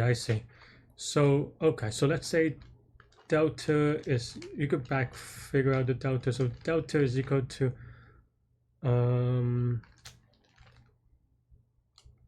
delta is equal to the number of 1s minus 0s, right? So that means that 1 plus 0s is equal, wait, what? How did I do this again? I forget how, man, I'm so bad at this. 1 and 1 plus 0s is equal to n. Wait, what? Oh, no. 1 plus 0s is equal to k, because we're changing k bits, right? And then if you add them together, 2 times 1s is equal to delta plus k. So 1s has to be equal to delta plus k over 2, and what's 0s then?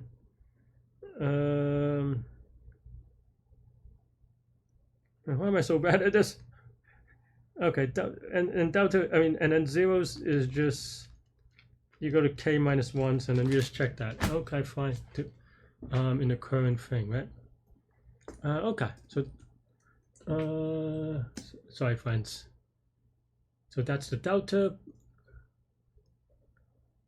in the number of ones that come up. Delta equals to extra ones we get from this operation, right? And then now once is equal to delta plus k divided by 2. And of course, if this mod 2 is not 0, then we just continue then, which I think is what this is saying really.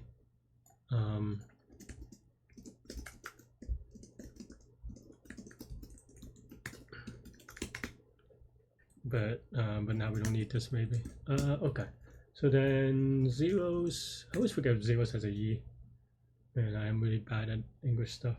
Don't bite me, please. Okay, so then now we have to check whether the current thing has enough, right? So current, if current is the number of ones, if we have enough ones, and zeros is greater than equal to n minus ones, then we can do this. What is this again? Oh, that's just the exit condition. Am I right? Well, I mean, doesn't inspire confidence that everything is -1 though. Now it thinks everything is impossible. Actually, except for the one that except for the one that I wanted to fail. Did I mess this up? Did I go the other way by accident? If the current number of, if we have enough ones now, and we have enough zeros, and this is it, right? This is the requirement for the delta. Oh no, this is the way we changed it to. So that means that before it goes the other way, right? So okay. I still don't know whether it has a 0 now. And it bugs me. Zeros or 0. Apparently if they're both right, maybe that's why I'm confused. Okay. Anyway. Okay. Am I doing it again? So then now, well, this is still right because I just changed the things a little. I changed the formula. Okay. Did I? No. This is zeros is n minus. What? This isn't even right. It's n minus current. So that's just wrong. Maybe that's why. Hopefully that's why. Okay. That is better. Is it? No. No, it's still perfectly wrong on everything. Oh, it is no. No, I got like 1 right. That's a little bit of a solace. K is equal to 1, then what does that mean? If K is equal to 1, delta is equal to 1.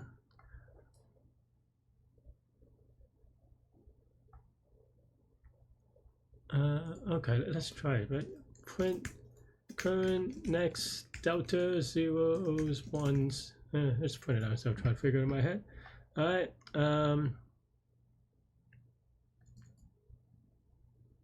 Oh, I forgot that we're going backwards. That's right. Larry. All right. All right. All right, we're almost there. 25 minutes. It took 10 minutes to get through this, but all right, delta. So we actually want it to be negative. What happens if it's negative? That's the okay. So that's the part where I'm not getting it quite right.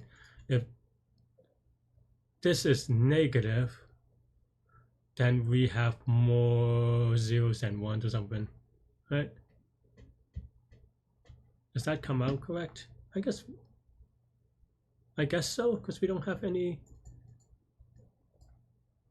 current minus next. I mean, I guess the way that I wrote delta is actually not, because delta is not the k moves. Delta is the change, and I think it's supposed to be the other way. That's why it's confusing, because okay, I was imprecise because I didn't care for it at that time.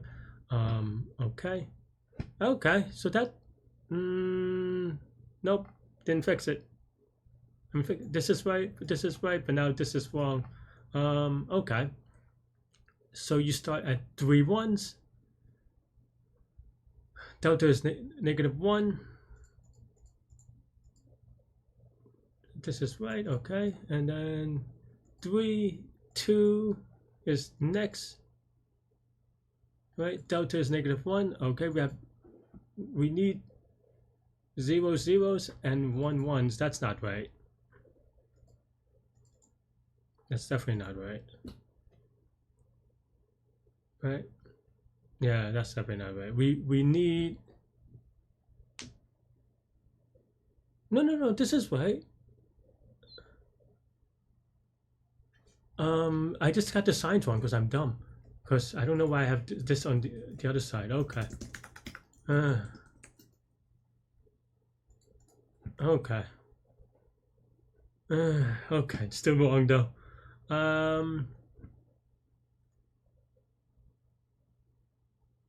Well, current is already 2, so why would it not return? Oh, because I reused the variable ones. Oh my.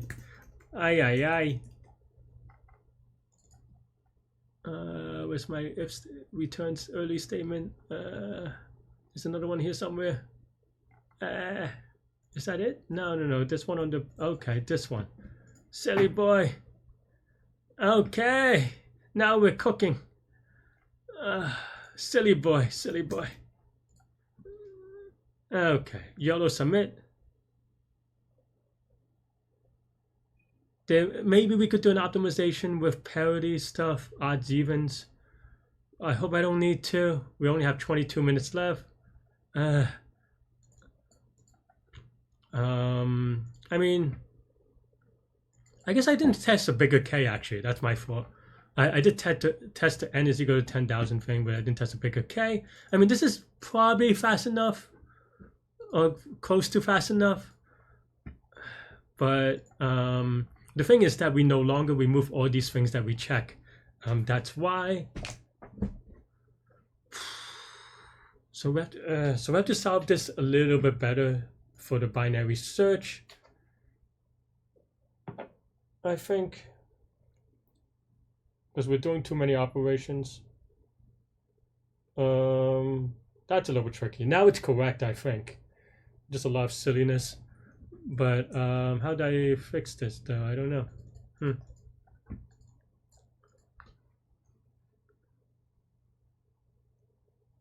Okay. So we have so current 0 is equal to n minus current 1 is equal to just current, right? So that means that the max delta, so it's going to be this.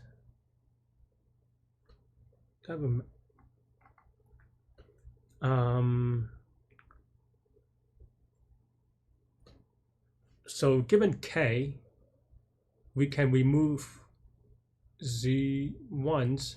So that's going to be min of this or CO. No. Oh yeah, CO for the number of ones we could remove. And then this for the max number of zeros we can remove. Oops. Right, maybe. It was 2.5. Is this faster? Slower. I mean, that should at least help a little bit. I think we can put this in 2 sorted lists to make it a little bit better, but that's annoying. Is this always true now?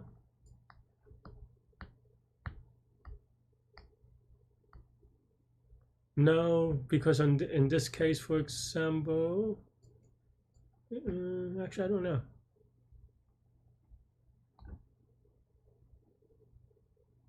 Because, wait, is that true? No, because you could have enough zeros but not enough ones and vice versa, right? So then now, okay, so I have to do another. Well, let's. I mean, I think this is an interesting problem. I wish I didn't spend that much time on the other one.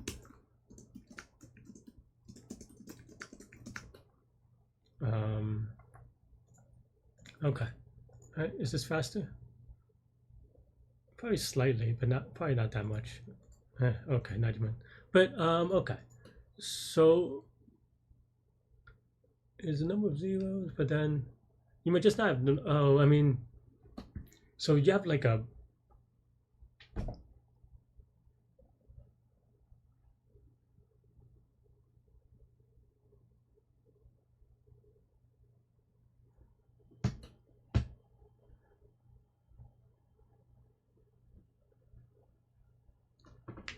It is annoying.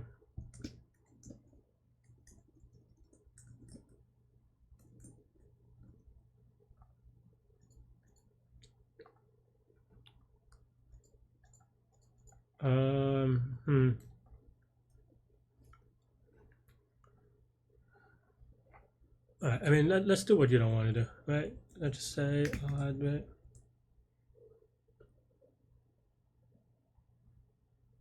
Oh, this is on index, so it should be fine.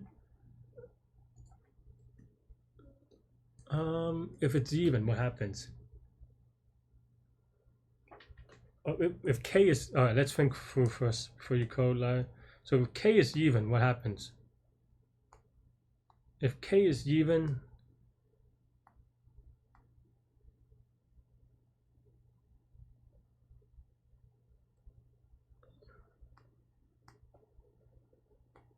can we put, okay.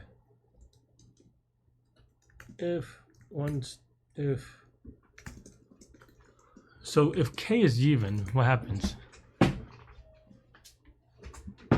No, it is what you feel like. Then you don't care about half the indexes. So you could figure it that way. What was the one we get? No, that's an odd one actually. So you do hit all the cells, but that's even fine, right? So if it's even, then we automatically can remove half of these, right? So maybe we can do it that way. If k mod 2 is even, then we start at n, right?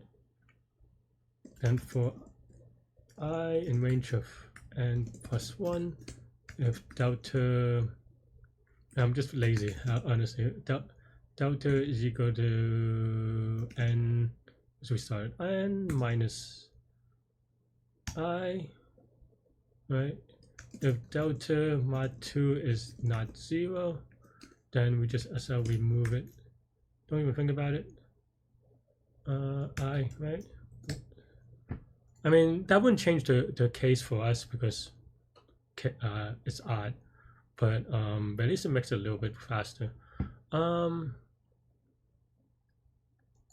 Actually, we can even just do odd and evens. If, I mean, I know I could skip by 2, but I'm just makes it a little bit easier to not think about it. Okay, right?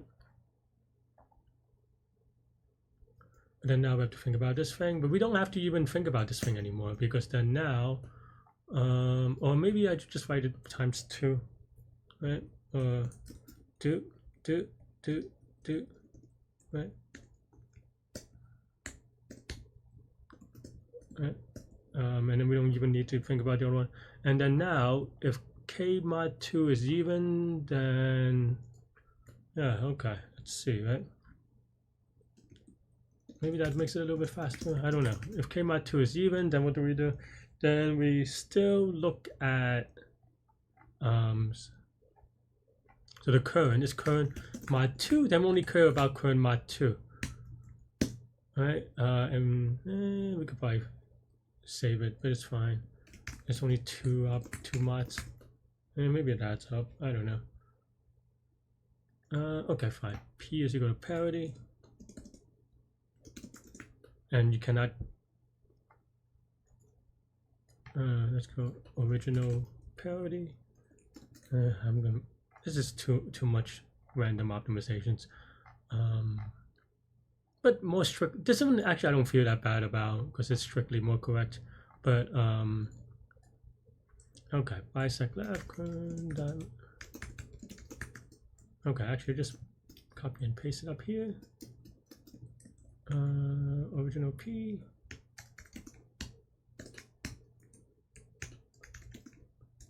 Right. Yeah, okay, fine. Right. Else.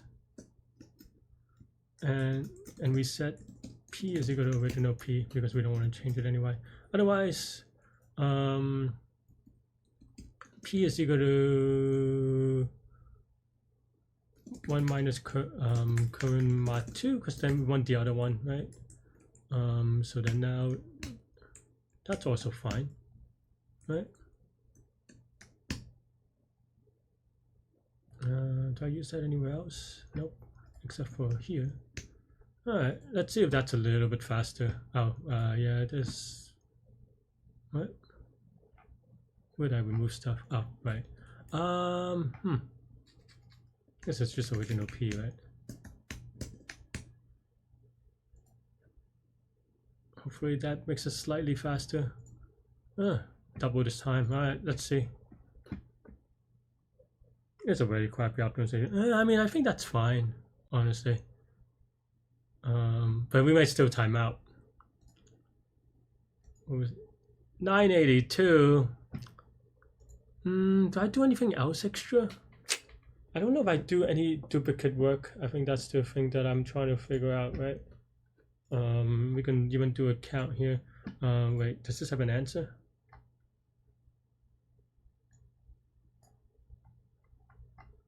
Oh, does it time out on me too? Wow, okay. So if it times out on me, then I don't even have a great answer for this. All this work. I thought this would only trigger once. Otherwise, if it doesn't, then it makes it a lot more complicated. We did speed up twice by whatever, but apparently it's still not enough. Let's actually remove that real quick for debugging. Actually surprised that it like we have 12 minutes, so maybe we're not gonna get it, to be frank, and that's maybe fine. But I want to know this else statement. I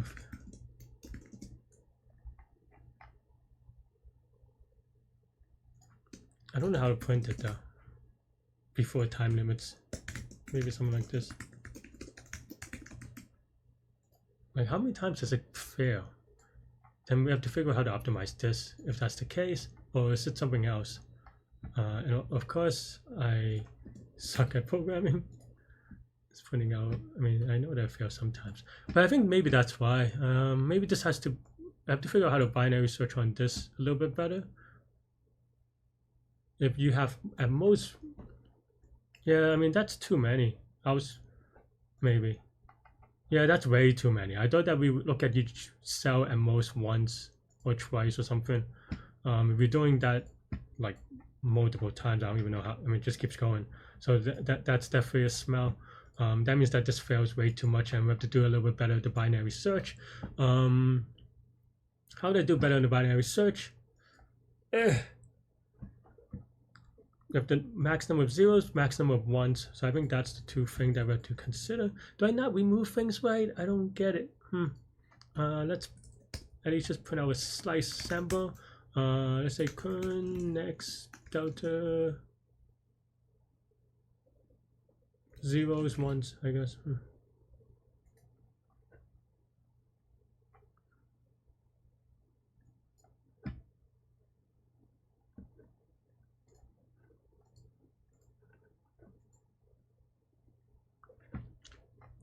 Okay, so you have a big delta, you have a lot of zeros, you have a lot of ones. What is zeros again? That's our calculation based on delta. Yeah, okay. I mean, that seems reasonable. This is our number of current ones. We need this many zeros. We need this many ones. So we go an entire loop. But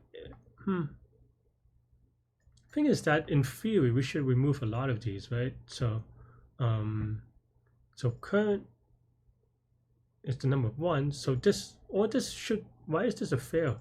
Because we don't have enough zeros. Is that it? Okay, let's take a look. N is, did I mess something up? I hope so, because then I could actually fix it. Doesn't make sense to me though, necessarily. Okay, so no zeros, but we're still looping through all these deltas on the negative side. Did I mess this up on the delta? Binary search on a current.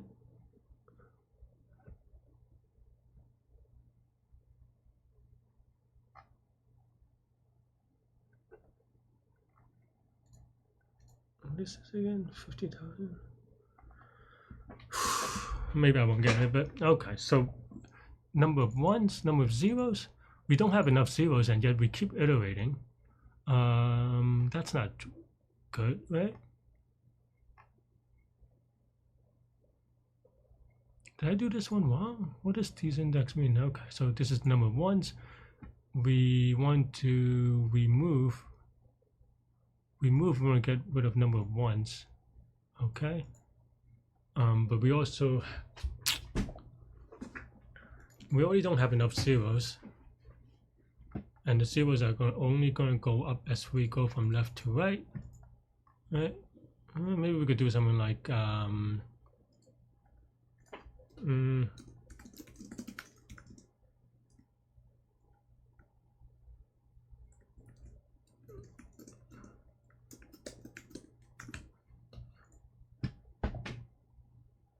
would that be fast enough?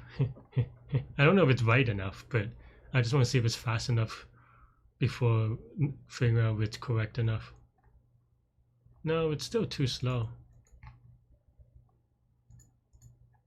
It still prints too much. Though it is good that it is. I don't know. I mean, I actually don't know if it's still correct enough. I guess they don't give you the result if your time limit. That's what I was trying to figure out. Oh, nope.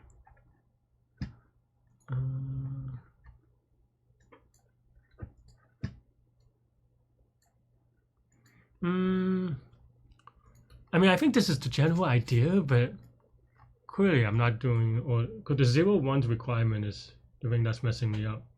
I thought I had it.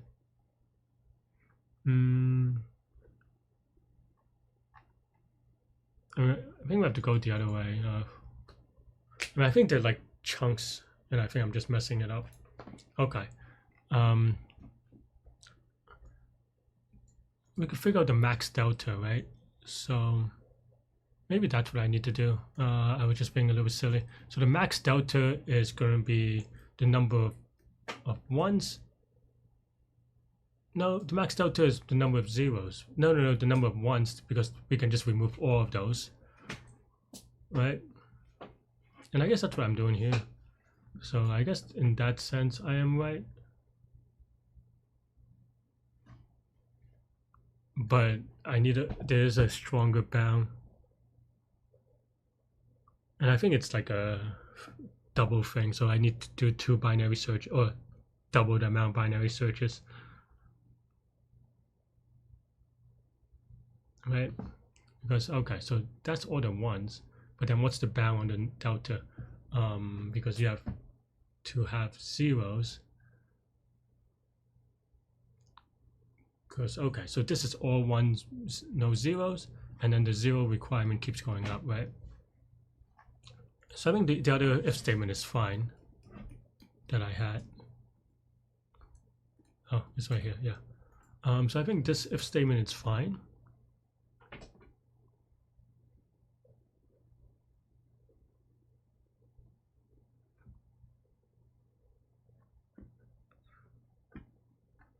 But I thought I had it or close to it, but I definitely did not. Let's see if it's correct at least. Much faster too. Oh, too much printing. Okay, too much printing. That's actually not great. I didn't expect it to be this much printing with this one.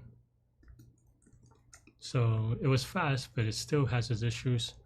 Also maybe not right. I don't remember it was 5.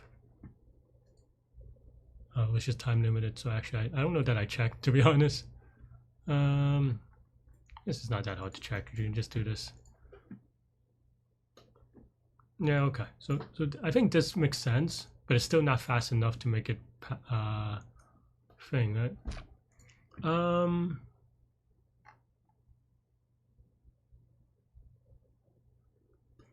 What if I just break here? Would that also no? Because you do need to. Because this part it could it gain steam, so we have to actually gain from, okay. So if the number of ones is greater than ones, then what are the ones that are impossible that we can remove from the index?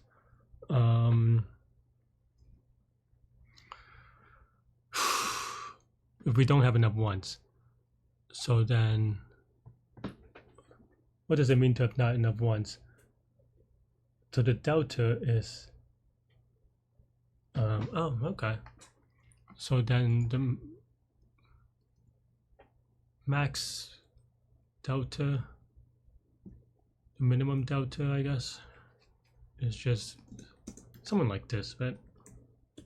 Max delta.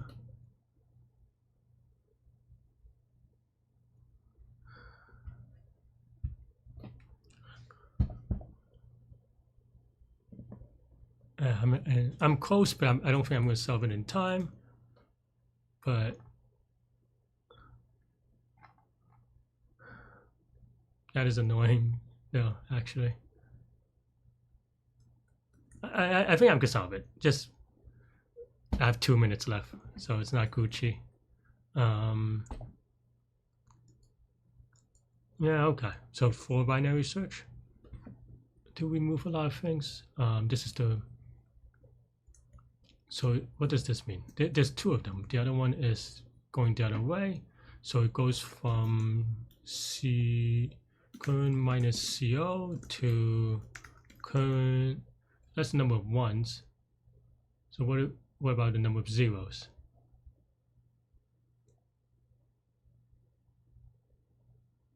The number of zeros is going to be, man, at this point, I should have drawn it out a little bit. The number of zeros is, okay, so max 0 minus z, or the other way around, maybe. You have this thing until it becomes positive. Okay, so this is all good, but then, okay, so then it's just this plus this, right?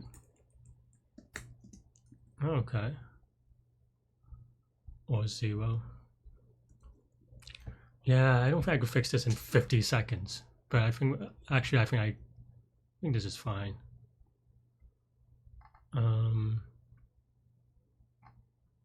Okay, yeah.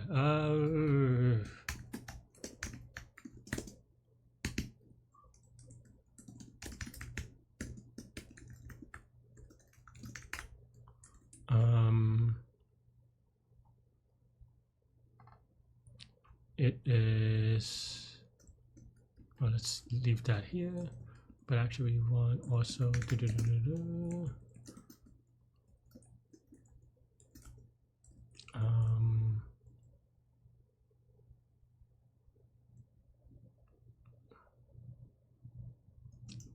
plus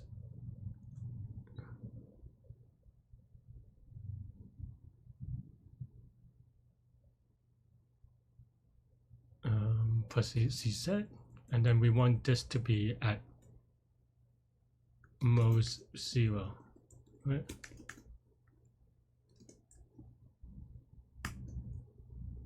Well, this is negative, so we want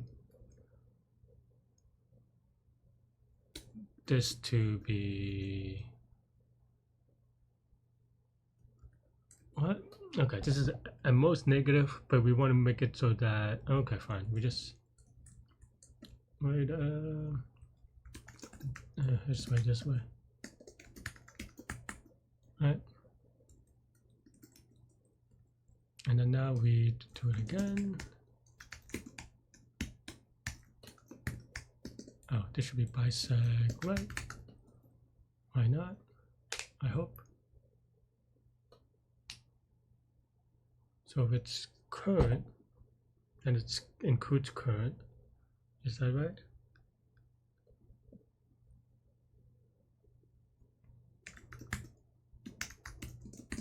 Maybe that's fine. We just have to. do it this way. This is actually not even right, but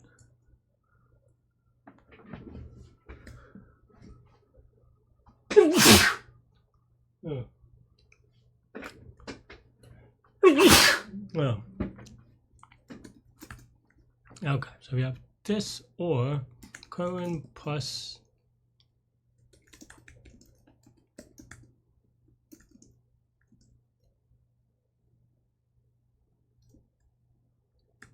something like that.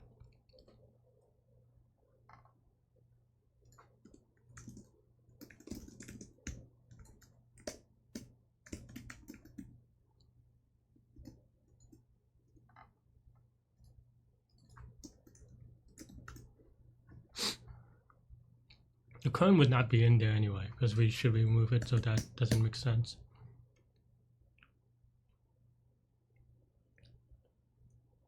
But I worry that we are off by 1 on the indexing after removing the first time.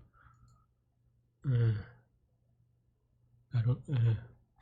Implementation's a little bit tricky. I think this feels a little bit better.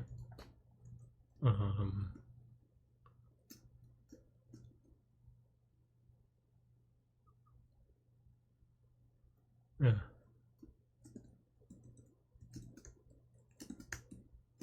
Let's 20 real quick.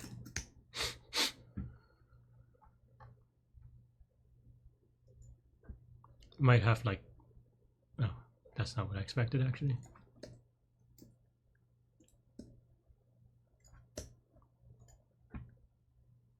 Yeah, that's what I was worried about. That the indexes overlap and then you have like weird things.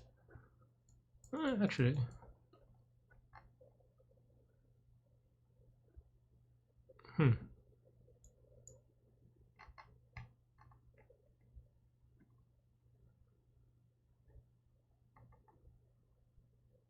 Oh, I mean, I'm dumb. And why not in list? No, that means that we already removed it. Okay. Maybe that's fine. It's a little bit awkward though. Wait, is it fine though? Why would that be? We have 0, 1. Why would we put in the removal twice? Remove, okay.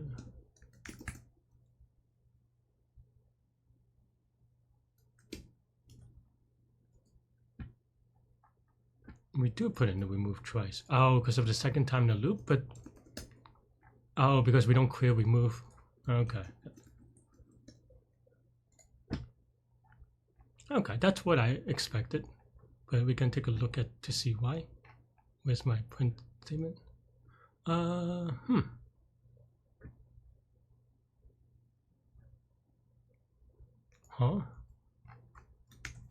That's weird. I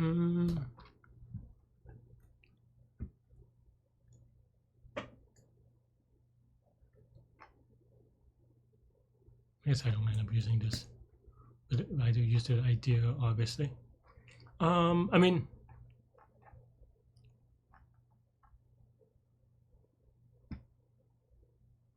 oh, because of this we removed, and then as a result, okay, fine. I see. That's why I had it outside, but we want the removal to only happen once, I suppose. I mean, we may do a little bit duplicate work, but I think that's fine, maybe. Okay, that's too much printing, but is it the right answer? Okay, we don't know because there's too much printing. Where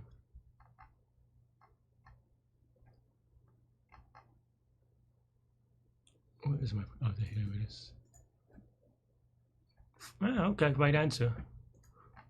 And, oh, blazing time. I don't know if it's right, but it's blazing time. Let's see if it's right for this one, or at least fast enough for this one. It is the wrong answer though. Oh, actually, well, wait, did I say it was the right answer before I put this? Because I thought I ran it. I mean, I ran out of time. That's why it's telling me now, but maybe I just missed it. Okay, I guess I didn't look at it. Well, it got wrong answer on this one, but it got wrong answer really fast. So that's always nice. Okay. Maybe this is just not my problem, or the math is just a little bit off, which honestly I wouldn't be surprised. I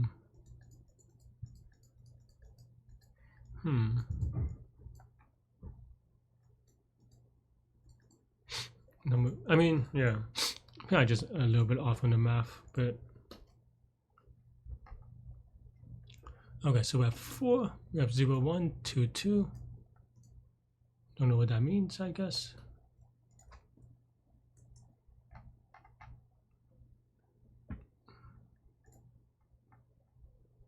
I guess for this actually is we expected 2 because for 3 we can do. For 3 we can do.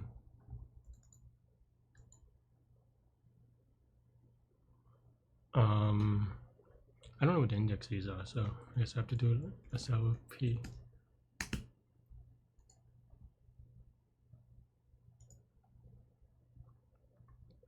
Okay, so that's pre-remove, so you have 1 and 3.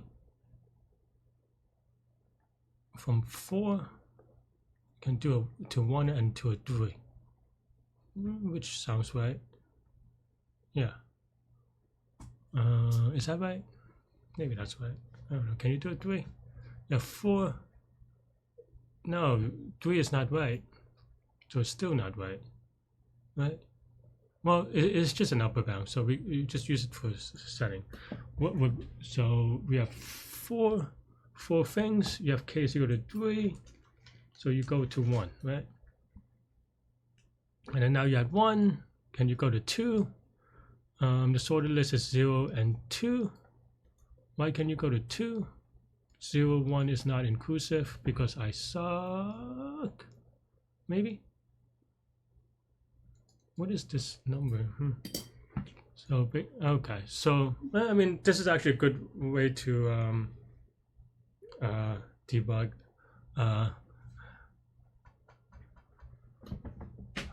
Or this is a good one to kind of debug on because then now we can kind of visualize these a little bit better. We have 4, so this is going to be, this should be 1, right? Well, I mean 1, but 1, I guess this is not the one that it is having issues with. It's on the other side, which I didn't really think about that much. I was kind of just,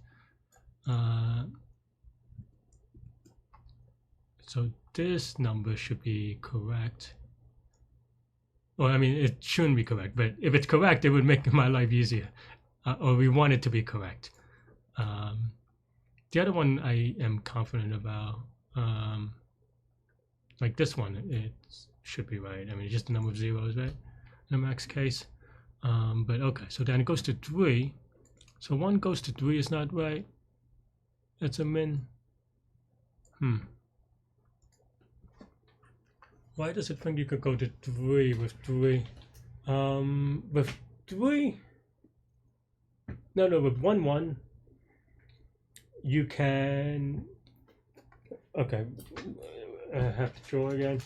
Or I have to sketch again. With 3 zeros, 1, 1.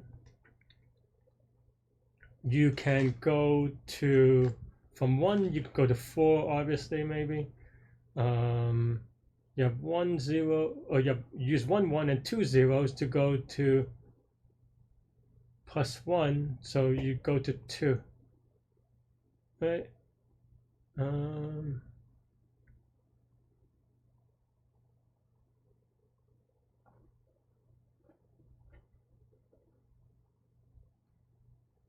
Yeah, I mean, so 0, 1 is right. Okay, and here we go from 3, so we already skipped the 2, so this is off by 1 or something, maybe.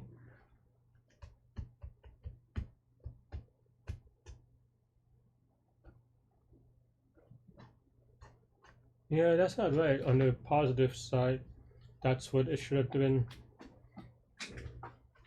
Why am I wrong on that? Okay, so you have 1. This is the number of zeros. and then minus the number of ones.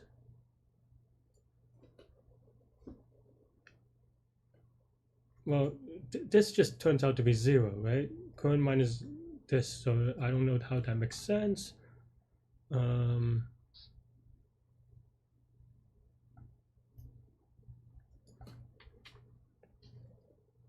What is the min? This is so hard for me. Clearly, because this is basically what I've been working on for 30 minutes. The actual algo part, I'm pretty okay. The math part, I'm so bad.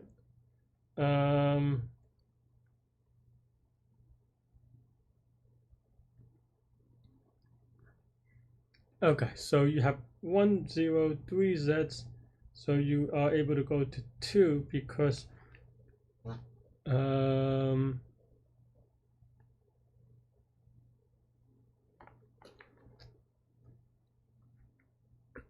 number of zeros. I don't think the fmin makes sense here actually, but I just kind of copy and paste it. Well, maybe it still makes sense, but I don't know. Maybe it doesn't. Basically, you can go +1 by picking 2 zeros and 1 1. So what's the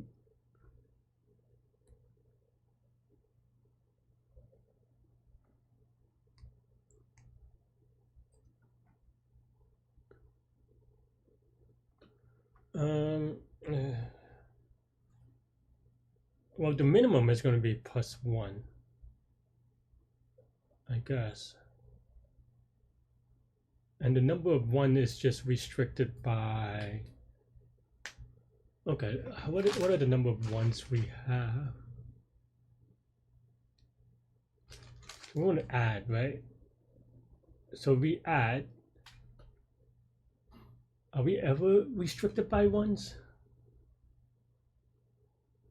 Well, yes, if you have two, if you don't have enough delta or whatever.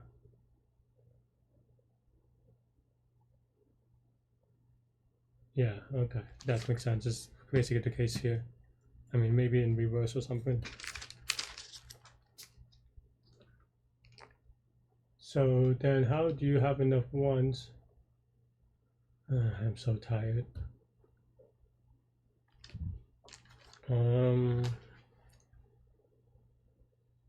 Basically we want this to be +1.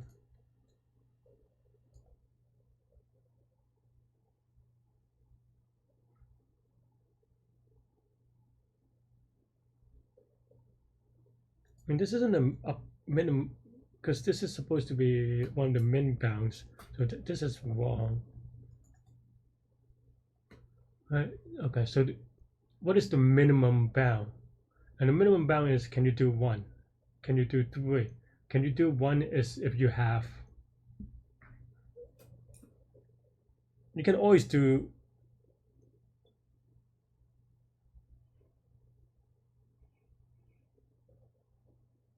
Okay, so I think I'm thinking about the positive side wrong. Because if you have current, you can always do...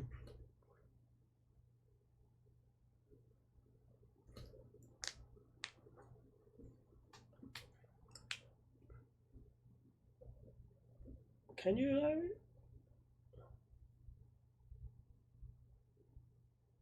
Up to current number, which is okay, so basically you have current is the number of that means you can do so +1 would be if the number of zeros is more than the number of 1 by 1, which means, I don't know, like this would be right if we just do this, right? For example, let's double check to make sure that our code isn't too long. Okay, it is too long. Oh, actually that's just because of this side actually. No, this is the odd case, so this doesn't even come to play. So it's still wrong with this. That's actually not great. Unless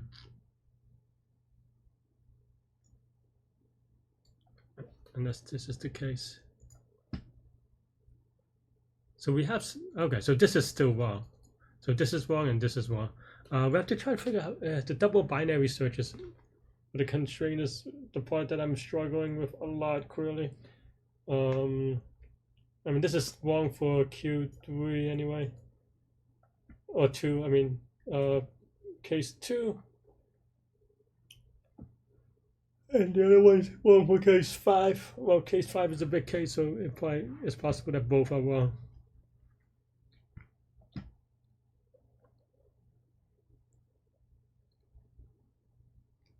Can you do 1? Can you do 3? I guess that's the question, right? Can you do 1? One is maybe I just need to write it out. The count of zeros minus C of 1, 3, right? So what happens if either we don't have enough zeros or we don't have enough ones? We will probably always have enough ones as it gets bigger. We just want enough zeros at some point. Fine.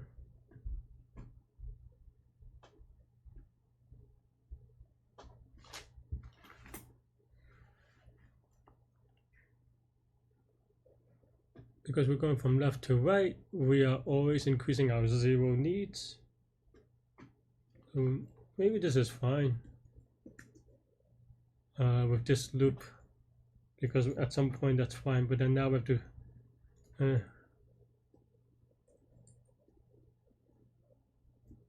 maybe that's fine, because we'll just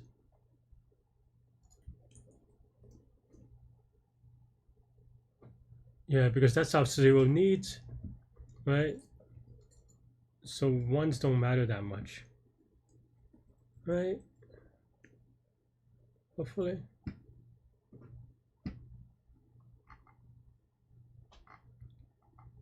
I think this is fine, because we always have enough ones, and if the first one doesn't have enough zero, then we could loop back. I guess we could do it the other way too then, right? I mean, yeah, okay.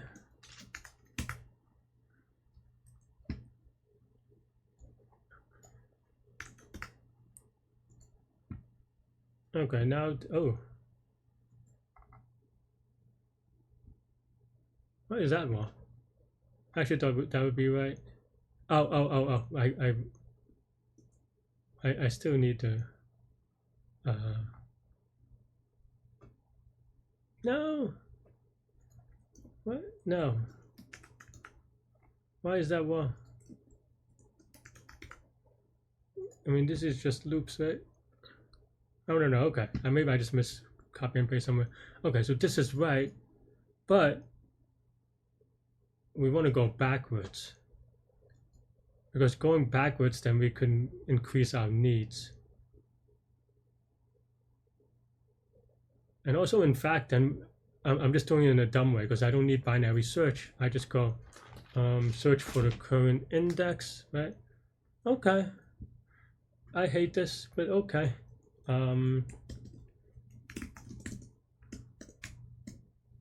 Yeah, we're gonna do it that way then. Yeah, okay, fine.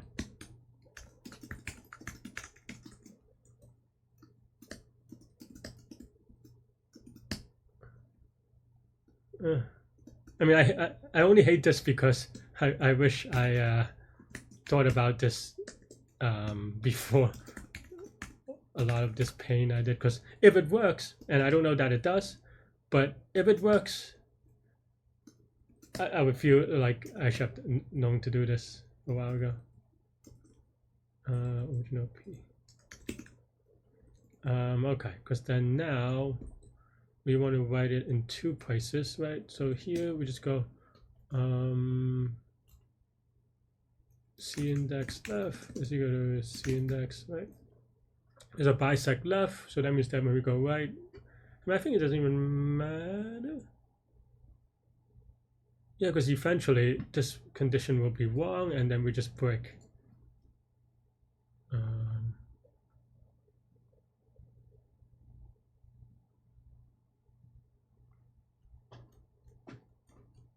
I double check about these conditions actually.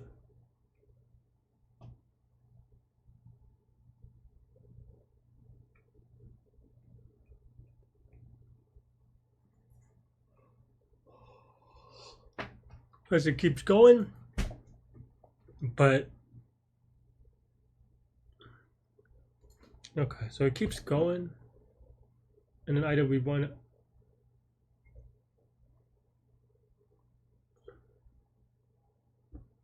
Is there a donut?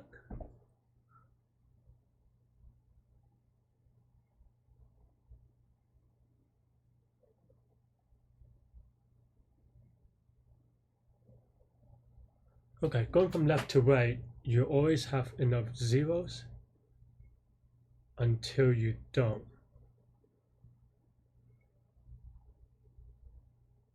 You start with zeros,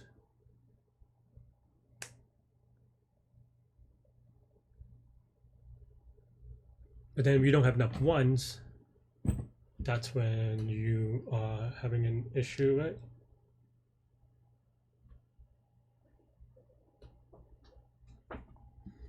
Why am I so bad at this part?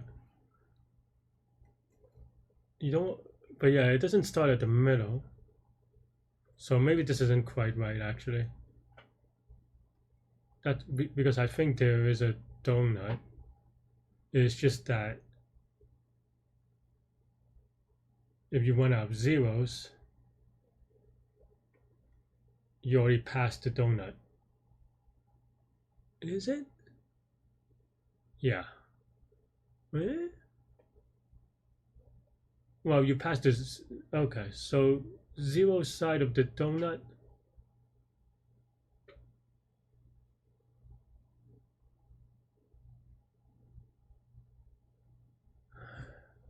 Man, if I was good at math, this would be some. That would be done.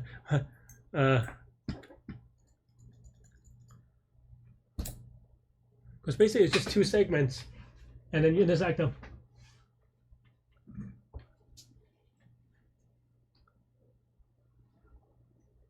Why? Why was it so bad?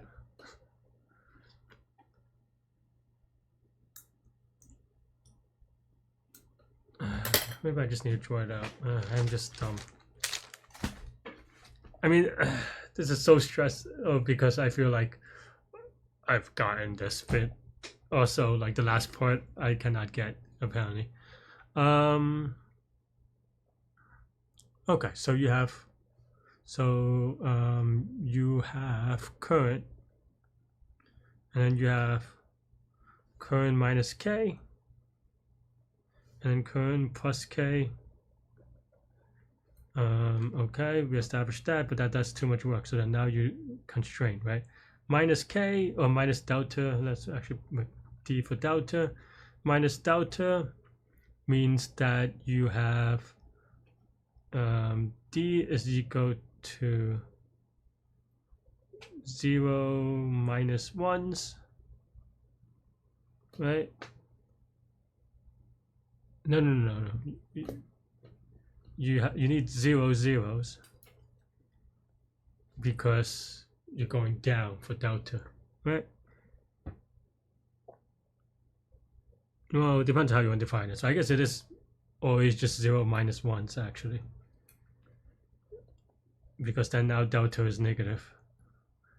And then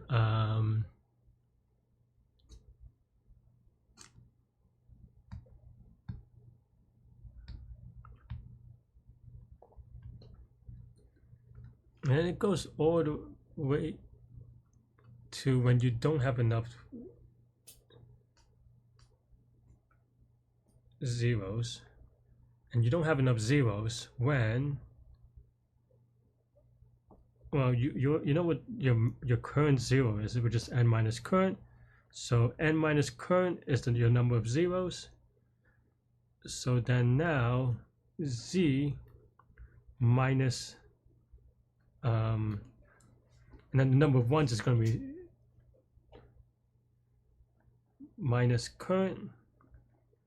Oh man, did I just dumb it up? So it's going to be n minus current times 2, or n minus current minus current. So what is that?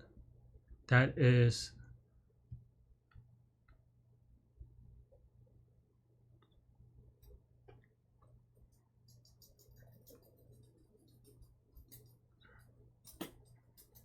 that's one of the bounds, but I don't know which one because I'm just brain dead right now. For example, if n is equal to 5, current is 2, then that means that you have 1, 2, or 2 ones, 3 zeros, and then the lowest that you can go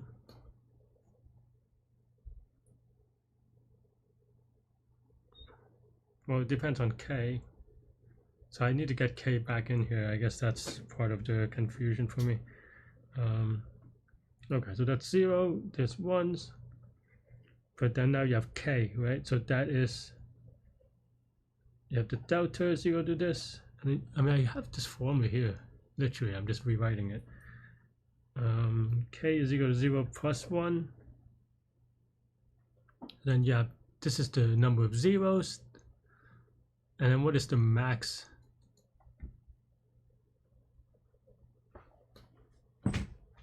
I see. So we have to find the zeros of this function, I suppose. Right?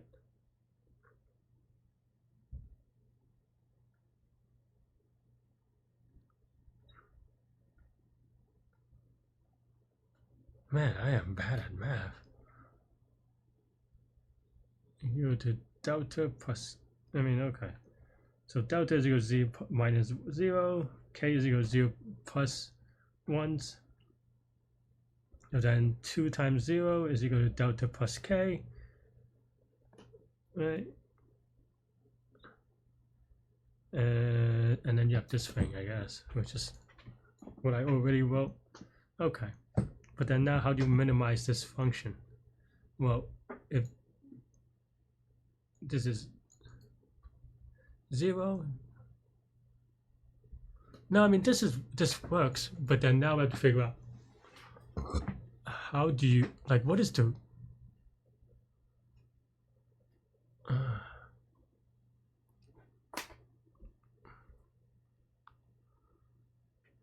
like this fails because it doesn't have enough ones, right? Because otherwise, so this always passes because this always breaks.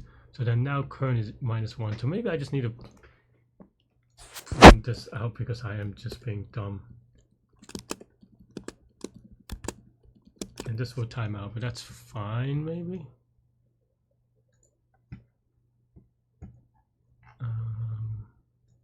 Oh yeah, now I don't even do, my LR is weird, so it doesn't do anything. What did I have it before? In this one, it was already 45 minutes ago, and I didn't even. I just need to copy. Oh, that was before I tried to do it in the craziness way.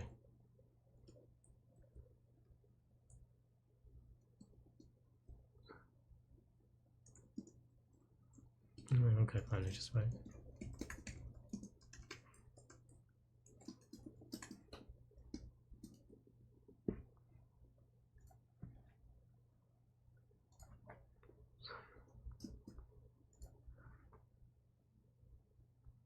This will give me output limited. Didn't it used to at least give me the output that is limited? Now it just doesn't print anything anymore.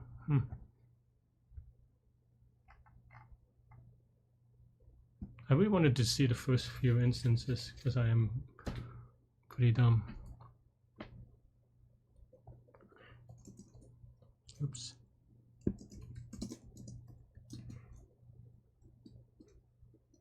It used to at least show you the output a little bit before telling you that you're dumb. I guess the output is just actually very long because sorted list is very long. Maybe I don't need the sorted list. Where did I print that? Actually, it's here, not.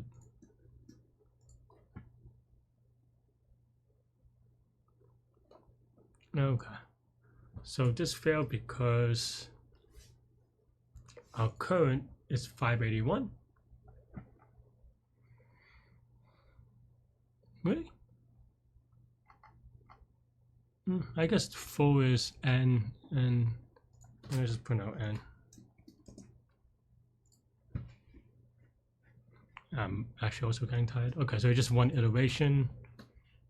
Well, I mean, it's BFS, so the first one probably none of them fail. So this fails because we don't have enough ones. So to get enough ones,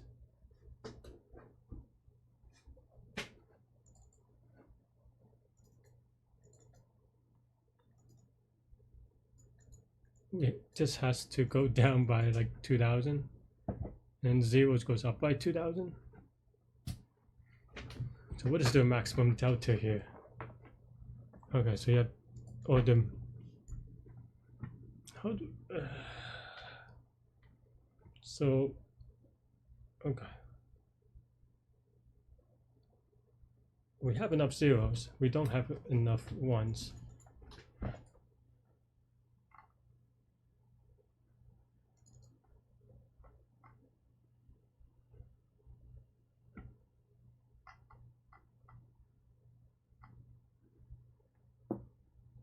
How does this work?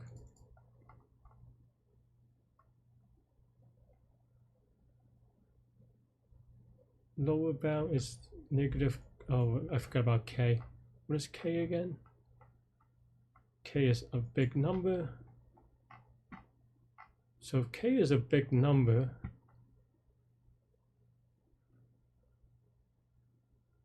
did I misread this thing? No, this is n. So the first k probably does a lot of stuff, but so then this is the second loop where it actually fails at 581. 581.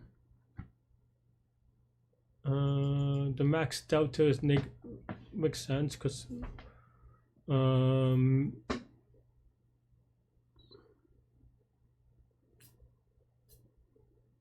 because we only have 581 zeros, 581 ones. Why am I so bad at this? I can't figure it out. Oh my god. Okay, so that's, we think that's the maximum, the minimum delta, but that's because at 581, where is this? I think it just can go under 0, right? So it goes, so it tries to remove all of them. It fails because we don't have enough ones, which is true. But then how do we decrease this to, what is the delta? So, okay, so we could solve for this, right? So we have the current is the number of, okay, so plugging it back in, we have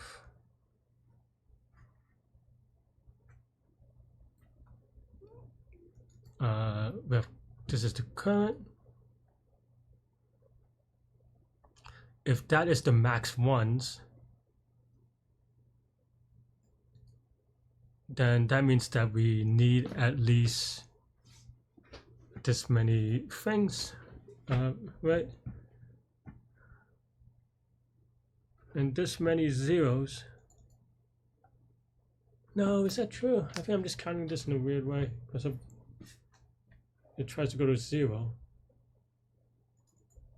We're not trying to, we have the number of zeros now, but the order of zeros we go are increasing.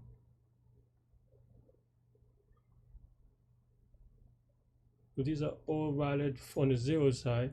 We're just trying to trim this down on the 1 side. And on the 1 side, I mean, well, this branch is useless. Why am I so bad? Because it doesn't go, because it goes over, right?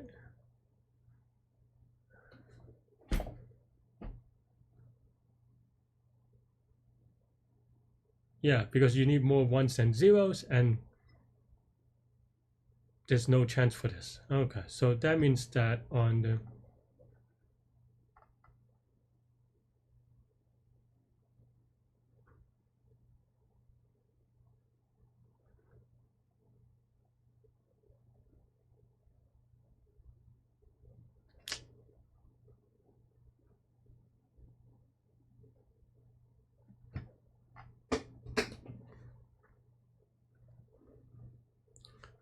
that means that, well, it's just impossible to have negative. That's one. Because for that, then you actually have to have at least positive 2800 or whatever it is. Right? You do this. But, okay, so then, okay, I see, maybe, I don't know.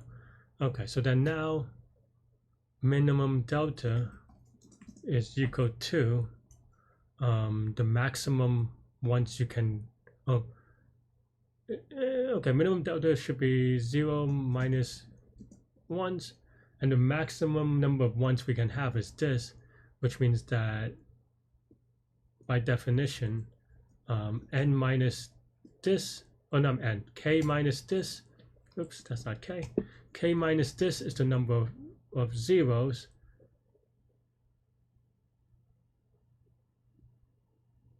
and that will give you the min delta. Is that right? And maybe this should be, I don't know if the sign is right.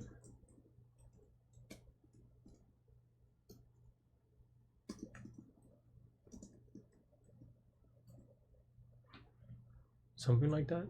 I have to fix it in the actual place. I mean, that applies too, but not for this example. Okay. Is this a little bit better though for this one?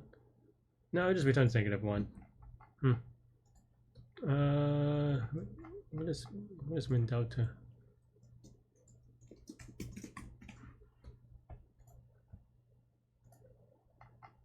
Negative.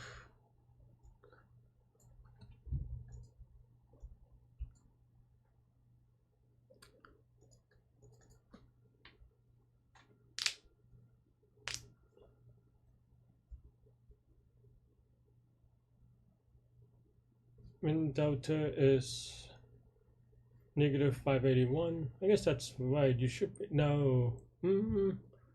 No. No. Because those are the number of ones you have. So this is the number of zeros you have in this case. So then it's actually, this is max 0, and then this is max 0 minus CO.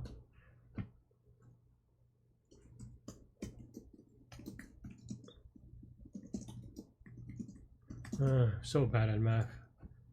Hopefully just today. Okay.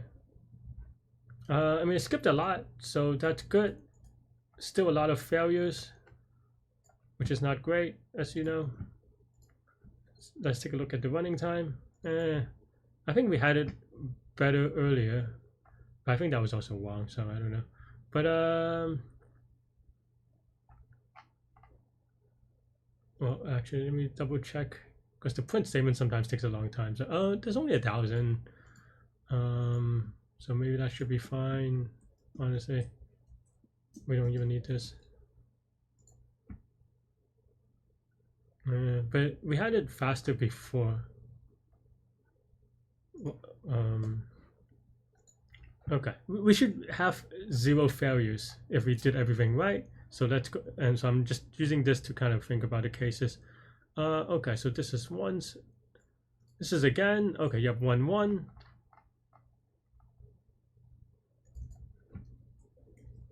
Did I not get? No, I got it in both places. Okay, let's print out min delta.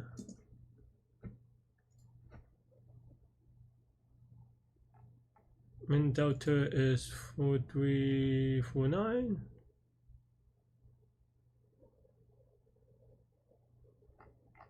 That sounds right. So then why is it trying deltas of 2? Oh, because I have this min of this. Okay, well, let's see if that works. That'll be great if it does. Okay. Now we're going super fast again because, I don't know, maybe I actually did the math better.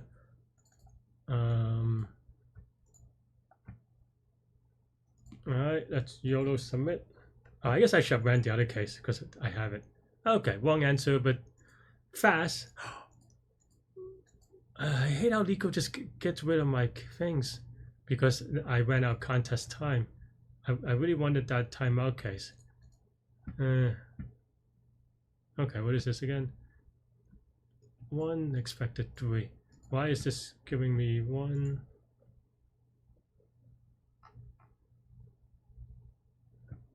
Why would this give me 1? It doesn't even make sense. I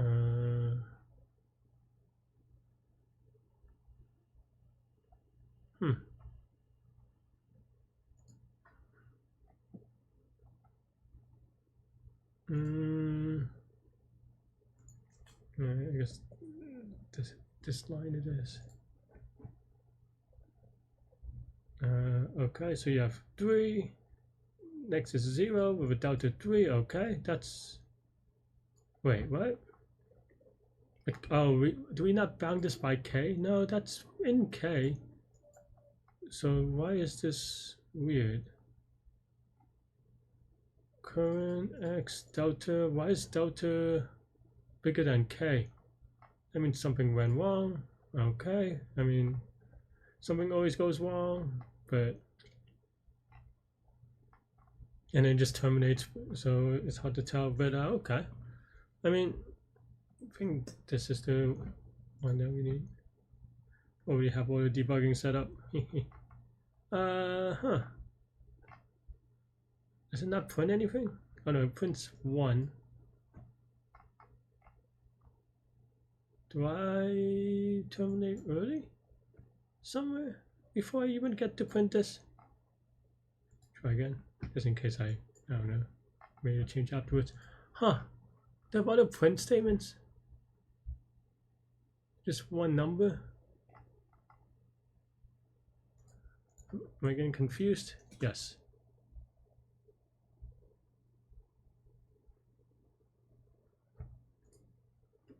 Oh no, output is not the standard out, right? Okay, so that's just the output. Okay, no. But why would I not? Where would I do the return early? I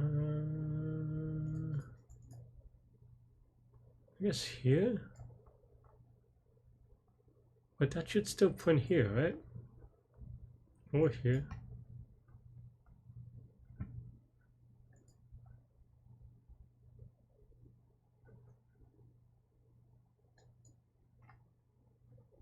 I'm so confused. Did I mess up like the initial configuration?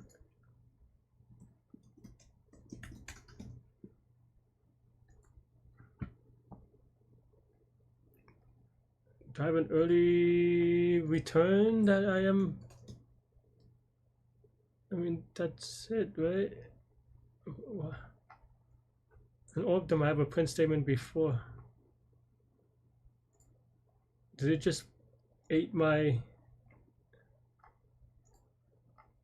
print statements? Because maybe I print too much here or something.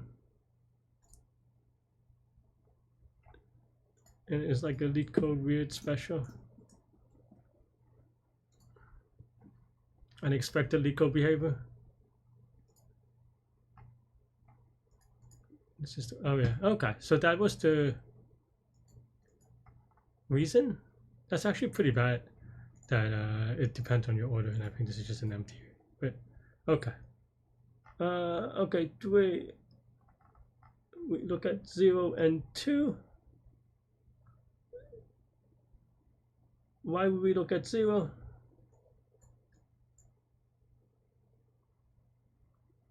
Left is current, min, delta.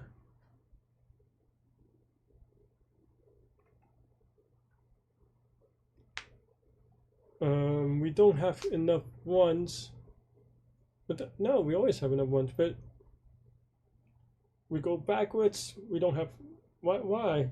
Oh, what is min delta? Okay. And this is some old thing.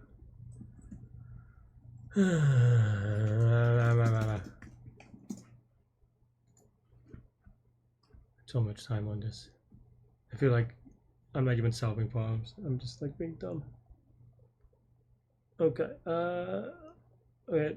-2 min delta is really big. Really small rather. What is min delta actually? I mean, I guess you could figure out it's like 5, but why is it 5?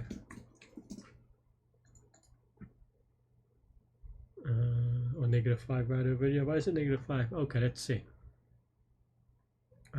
We have 5. We have 0. No. You have 1. You have 3. So that's -2.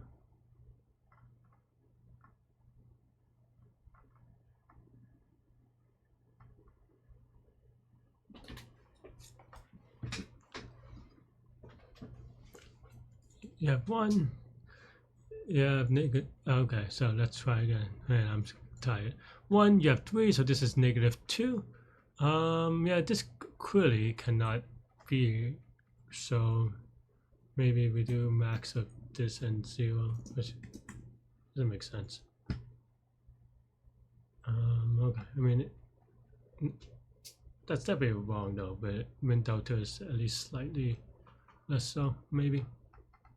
But also, it still shouldn't go because we have this if statement, right? Well, even if we do calculate it, delta is equal to,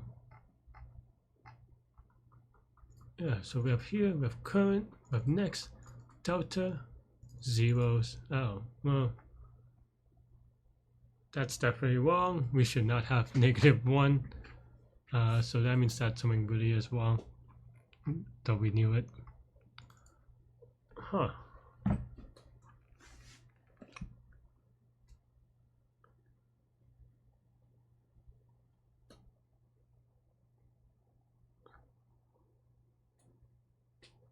Why? Am I doing min delta wrong? So okay, so this is the maximum z, the maximum 0 that we can do. So then the min delta would be, why did this, or oops, or what we had before, right?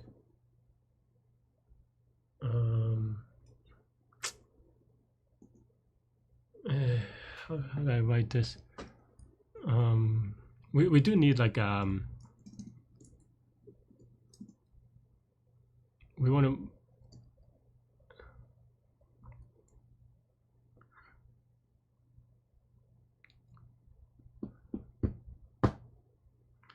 okay, so I guess it's maybe this and current.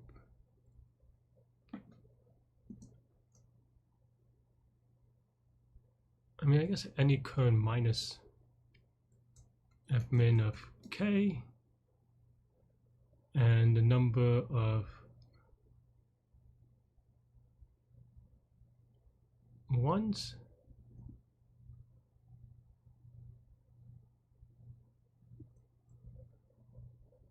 But that's not right either, I don't think. Oops, where did the y come from?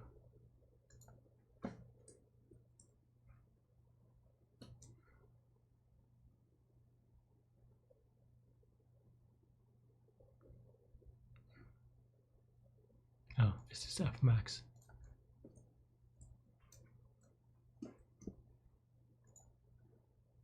that's not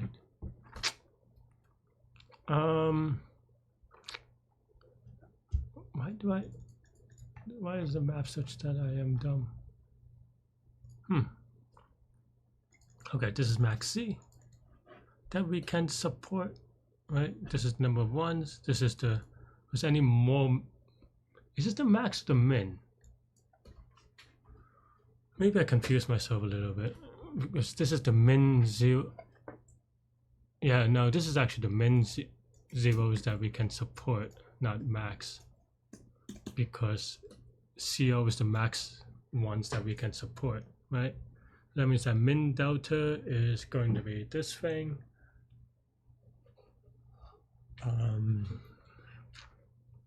Yeah.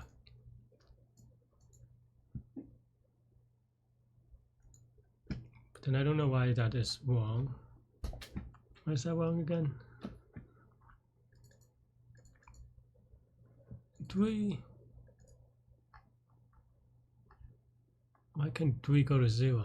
And we could have an if statement here, but it just means that there's more things in the fail bucket, and then that's why I'm trying to figure out why it's not.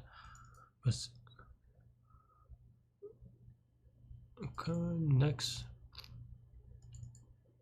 Delta, why is delta -3? This was with, well, this is just not bound by k, really. I think that's the bigger issue. Min 0 needed. Min delta. I just say we want.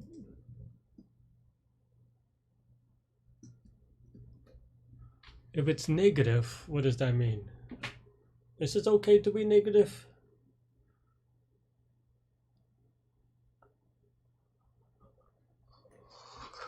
Yeah, it's okay to be negative. You just have a lot of ones. Yeah, it's okay to be negative. This one is okay to be negative.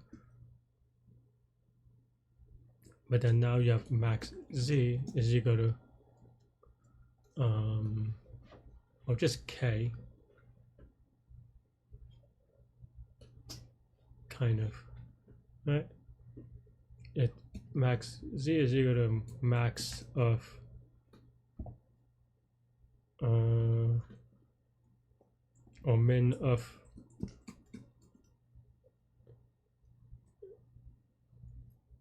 Z or K. So then now this is the thing that we had. Am I going the wrong direction? No, this is going plus.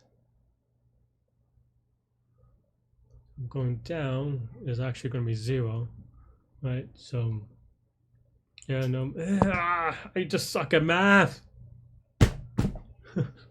Like I feel like this is not hard enough for me to spend an hour on just like this particular part.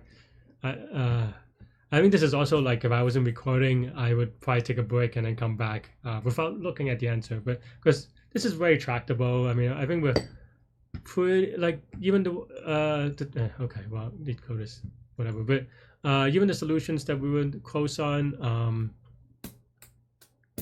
like they're fundamentally okay. It's just I'm really bad at the actual math, and I don't know why.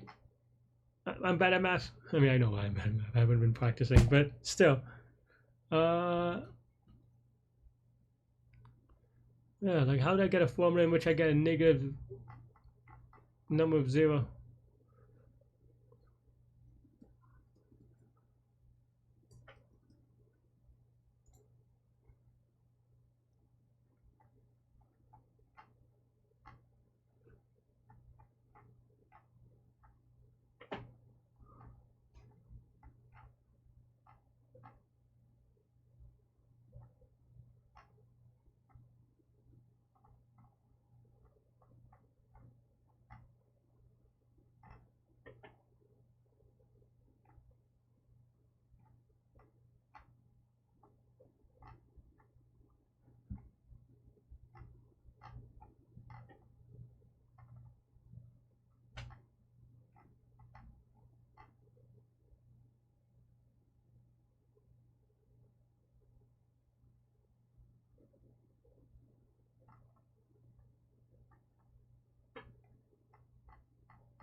All right. In the interest of me just making sure that I'm not doing something really dumb, I'm gonna peek at some, oh, Alex. And then to just to go. Okay, this is actually much dumber than the way that I did it. And I don't mean dumb, I mean dumb in a good way for being able to come up with this.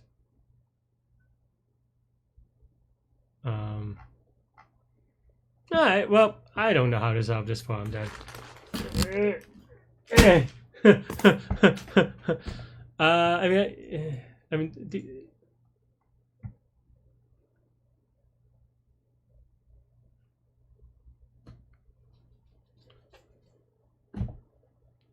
I mean, some of this I was thinking through, but I don't know. Is there like an answer that isn't like crazy? Man. Maybe I could have been. Maybe I was able to do it. I thought there may be a solution like that, but I just wasn't confident. But because I thought, you know, I thought I could just implement it out. See, this is the way that I was thinking of, right? But yeah, I mean, this is basically what I have, right?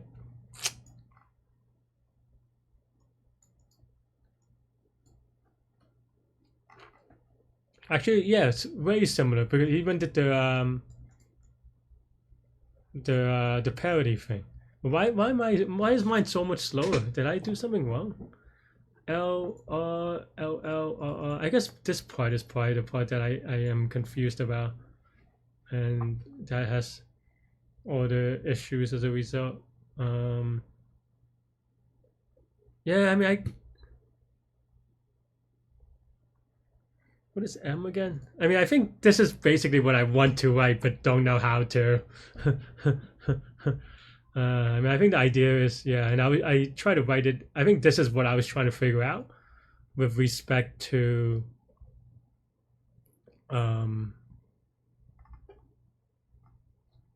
doing the two binary search thing. I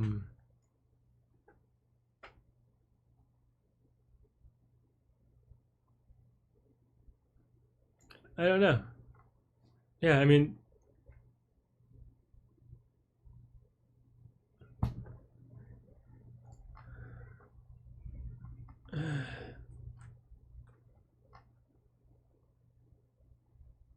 did I miss a thing? Why is this 0? Oh, it's all ones. I guess she just did the thing with counting number of zeros or something. So maybe it's like the same but opposite or whatever. I guess that's the wheel bounce, and I just couldn't figure it out. I mean, I'm gonna cheat now. We might as well, because this is it's just maths, and I couldn't figure it out, which is way upsetting. But it's still like maybe I'm missing something, but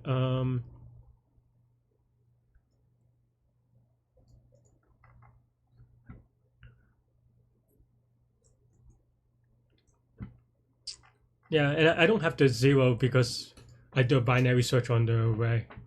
And when you do a binary search on the array, it doesn't matter, because if it's 0, it will just get the next thing. That's why. But they actually she changes it to another thing. So yeah, maybe I was just maybe I just don't know how to do it. Let's see if I can understand. X is the number of zeros. Okay.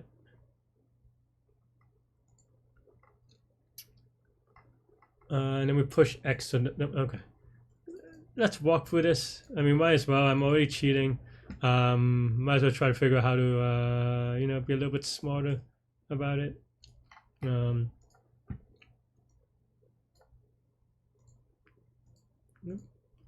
Let's learn together from her code. I mean, I got most of this. So this is zeros, right? So we can This is how I learn code. If you're curious, but I also like spend a lot of time, as you know, studying my own code. So that gives the reference, right? So Q contains the number of zeros, right? And visit of x is equal to distance at x number of zeros. And it's not like I don't know how to do it. It's just it's frustrating because I just couldn't get the formula. It's just one of those things. And I didn't even. I don't know if I could have tried hard enough to like. I don't mean that in a confident, arrogant way. I just don't know whether I can try hard enough to even get this. Maybe I could have if I like went pattern hunting or something, but I don't know, honestly.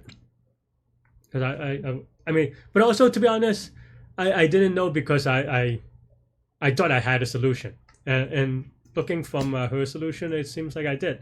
It's just that I can't get the formula. Okay, so what is L? L is x is 1. Let's denote this again. X is the number of zeros. What is M and N? N is the size. Oh, M is K from our size of the array. M is the number of bits to flip, right? So then what is L? Then L is, man, it's very confusing the way it is written for me.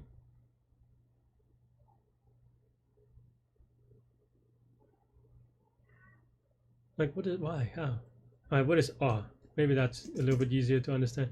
R is the number of bits to flip. So, okay. Because you're trying to get rid of, so what she's doing is she's trying to get rid of zeros from the entry thing. So R is just equal to the number of zeros to flip off, which is limited by M, of course. So then this is maybe the number of ones to flip off. But okay, so what is number of ones? Number of ones, and I think that's what the plus minus is. It's just that it is I don't know, right? So the number of ones is going to be equal to n minus x. So then subtracting this is basically what she's doing. So then, but then this gets flipped because, I mean, that's just how it is. Yeah. So then L is just the number of ones to flip off, which is limited. No, that's it. I mean, limited by M as well. I think that's the 0 part, and this is factored in, right? Because this is the number of ones. Wait, is it? This is the number of ones. M is the number to flip. So the L is not that. L is the min number. The min number of zeros to off, maybe, which is limited by the number of ones. Is kind of what the thing is saying. Because if maybe, I don't know, question mark. All right, LL, what's LL?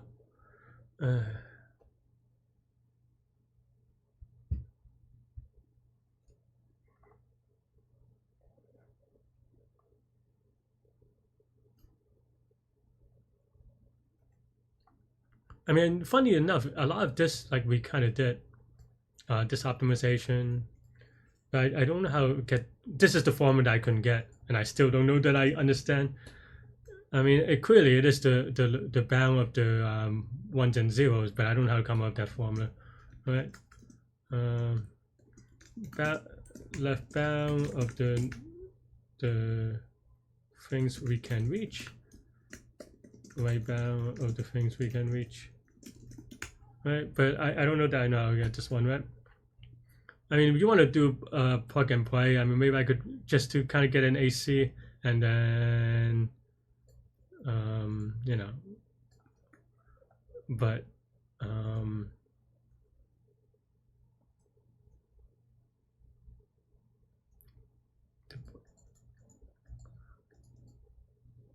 I guess this is, yeah, I mean, I think that's fine. You don't need a lower bound. I mean, yeah. I guess that's actually a cleaner way of doing it too. Basically, yeah, we don't need a bisect right because we just keep going until we run out of zeros anyway. I mean, you could have also have done it that way, running out of zeros, because eventually you would always run out, so you don't actually need the right bound. So we could write it that way. Let's actually do.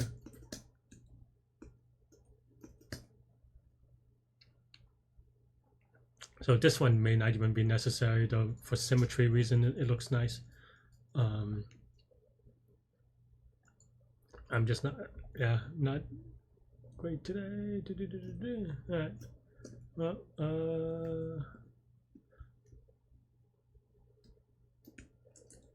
right. So we have this thing, right? We can say,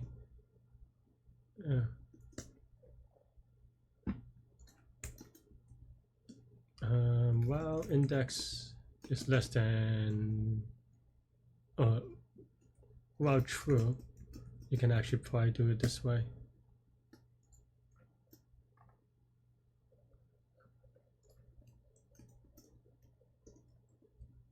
Oh no, you have to do it at the end.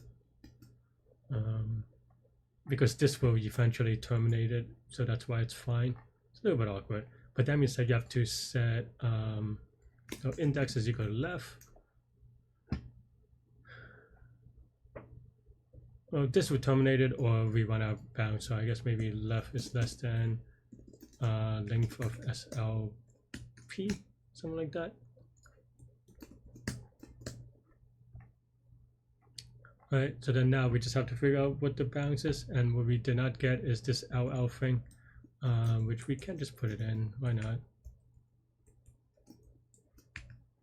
Plug and play, right? So L is equal to, as we said, we actually put the comments, and I didn't need the comments. But okay, so let's just use shoot it, which is 0. This is our K plus, I think there's just ones, right? Oops, ones, which we already did. And then R is equal to min of K, and I have to remember that she did it the other way from, so maybe some of this is a little bit off. Like in terms of ones and zeros, because we're going from 1 to 0. Actually, I guess we actually end up doing the same thing, except for our starting is off, so I think maybe this is fine. Starting and end states are different. I think that's the only thing. What is x again? The number of zeros. So yeah, min of number of zeros.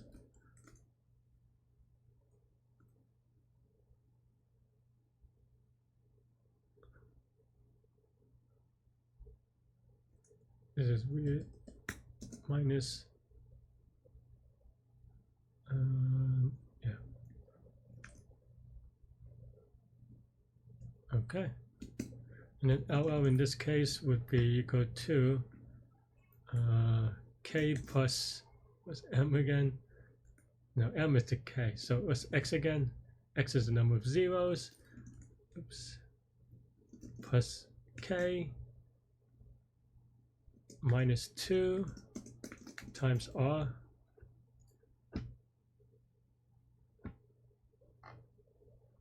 If it infinite loops, then that means that I have done something funky. Oh, well. That also means I've done something funky. Like not incrementing index. I meant to do that when I had this here, but I just forgot.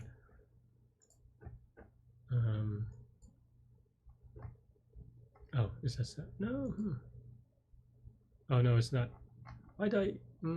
Oh, well, this is true, not that. Oops. Okay, that's not great. But keep on getting like random spam course.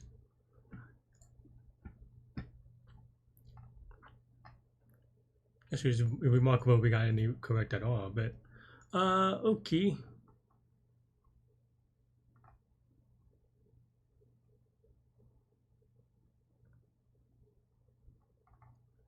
So for index,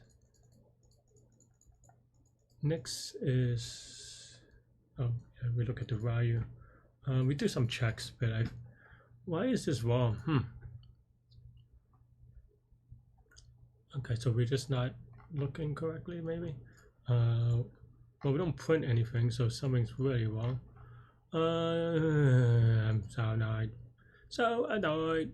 Print is current. So we do print that. We print, where's my next print?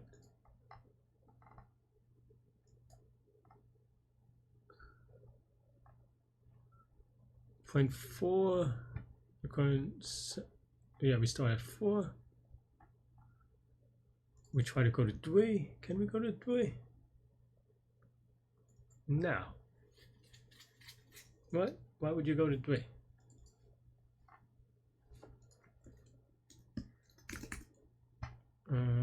Okay, so then now where's LL? Because we're trying to go from small to large. So that means that it starts at 3. But now for 4, you should be able to go to 1. So this is wrong, or at least I'm not, can't even copy someone else's code correctly. Did I change something else wrong?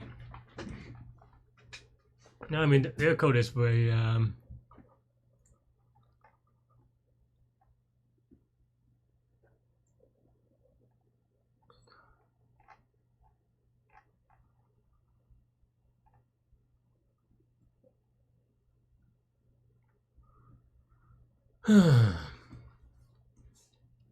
just try to figure it out. 4, 3. No, I mean it's before this. This is why. So L is, it is correct interpretation, right? Unless I did something else wrong. No, I mean everything seems right. Annoyed that she uses totally different variables for no reason. No, I mean this should be right. Right? I don't.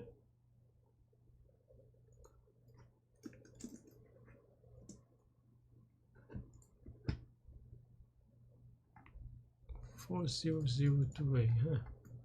Alright, we can print it out. Let's see. What are we using?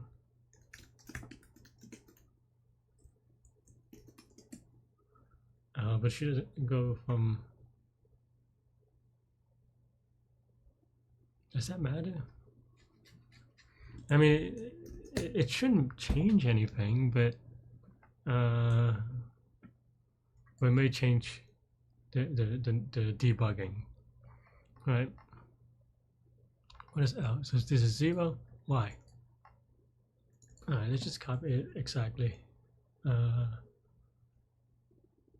So M is K plus the number that we're doing, which is current, minus N, which is just N actually. And then R is equal to K and current.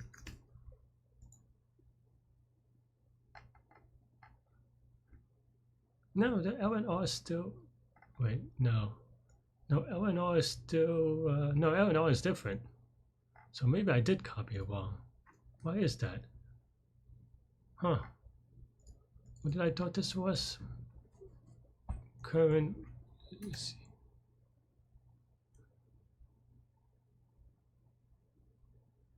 Minus. Maybe I misunderstood that one. I don't know. Okay. Because this definitely changed. Because then now, yeah, it is -3. So then now it goes to 1.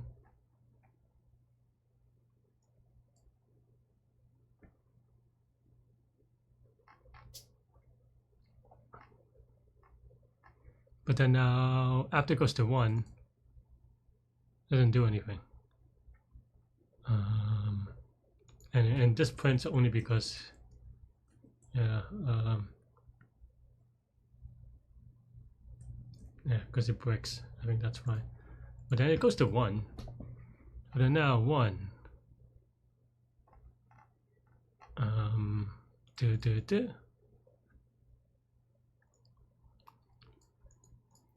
LL being at 4 is not right, because you can certainly go to 2. Flip, yeah, you could flip one of the 1, and then, so why is that?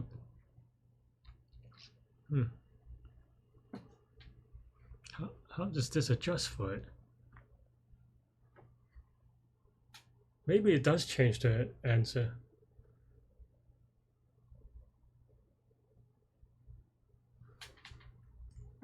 Because the 2 goes to... Actually, the 2 goes to 1, goes to...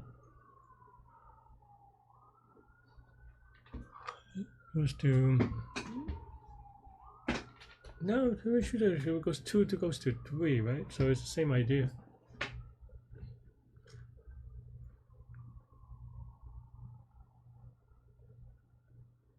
You have 2 1s.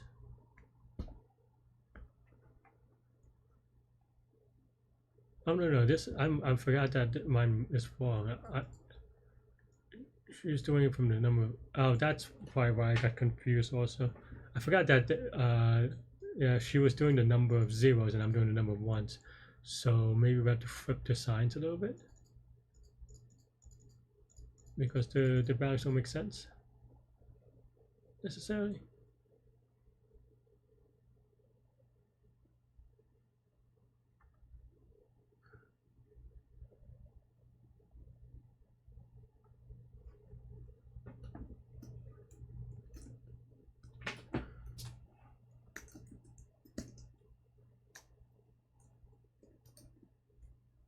Something like this.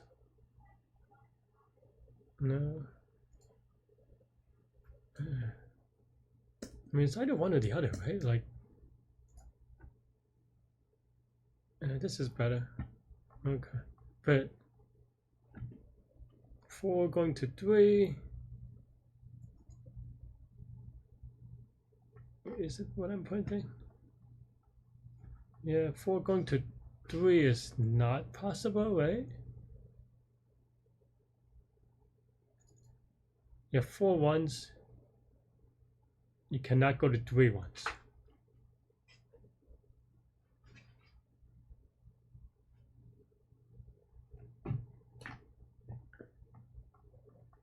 Oh no, this goes to -3. That's why it is. It's just a 1, and then it goes to. Okay, yeah. Search for 1, and that's fine. I forgot this is a different thing. Those are L and R's. But then now it goes 0 and 1. I can't even cheat correctly. Feels I think this is just one of the things that some problems you're just gonna be bad at it. There's no way around it. But yeah, and maybe this is one of those things. I need to go for a run, but I've been 3 hours on this problem. Is very frustrating, because I have most of it right. I just cannot get the formula for the life of me. In this case, maybe this as well. I don't know. Why not at this point? Apparently. Alright, now that I've cheated, hopefully my cheating is paying off. Do I have any print statements? I have a lot of print statements because a lot of things went wrong.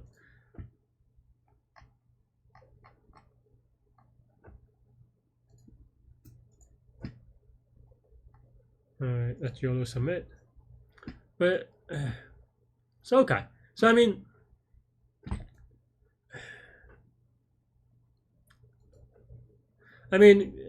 at the end of the day, I feel like I did okay on the algo part, not so okay on the the math, I still, I mean, I'm gonna, you know, now take a break, but I'll have to dig into like what this is for the explanation video or whatever, because this is mythical to me, I think, for now. I mean, everything else, like you saw, like I already had it mostly set up, and you know, but I think I just wasn't able to get the math quite right. And in fact, I thought there's a donut in that I had like, you know, the left and the right, but I guess I was very wrong. Because apparently it's just something like this, and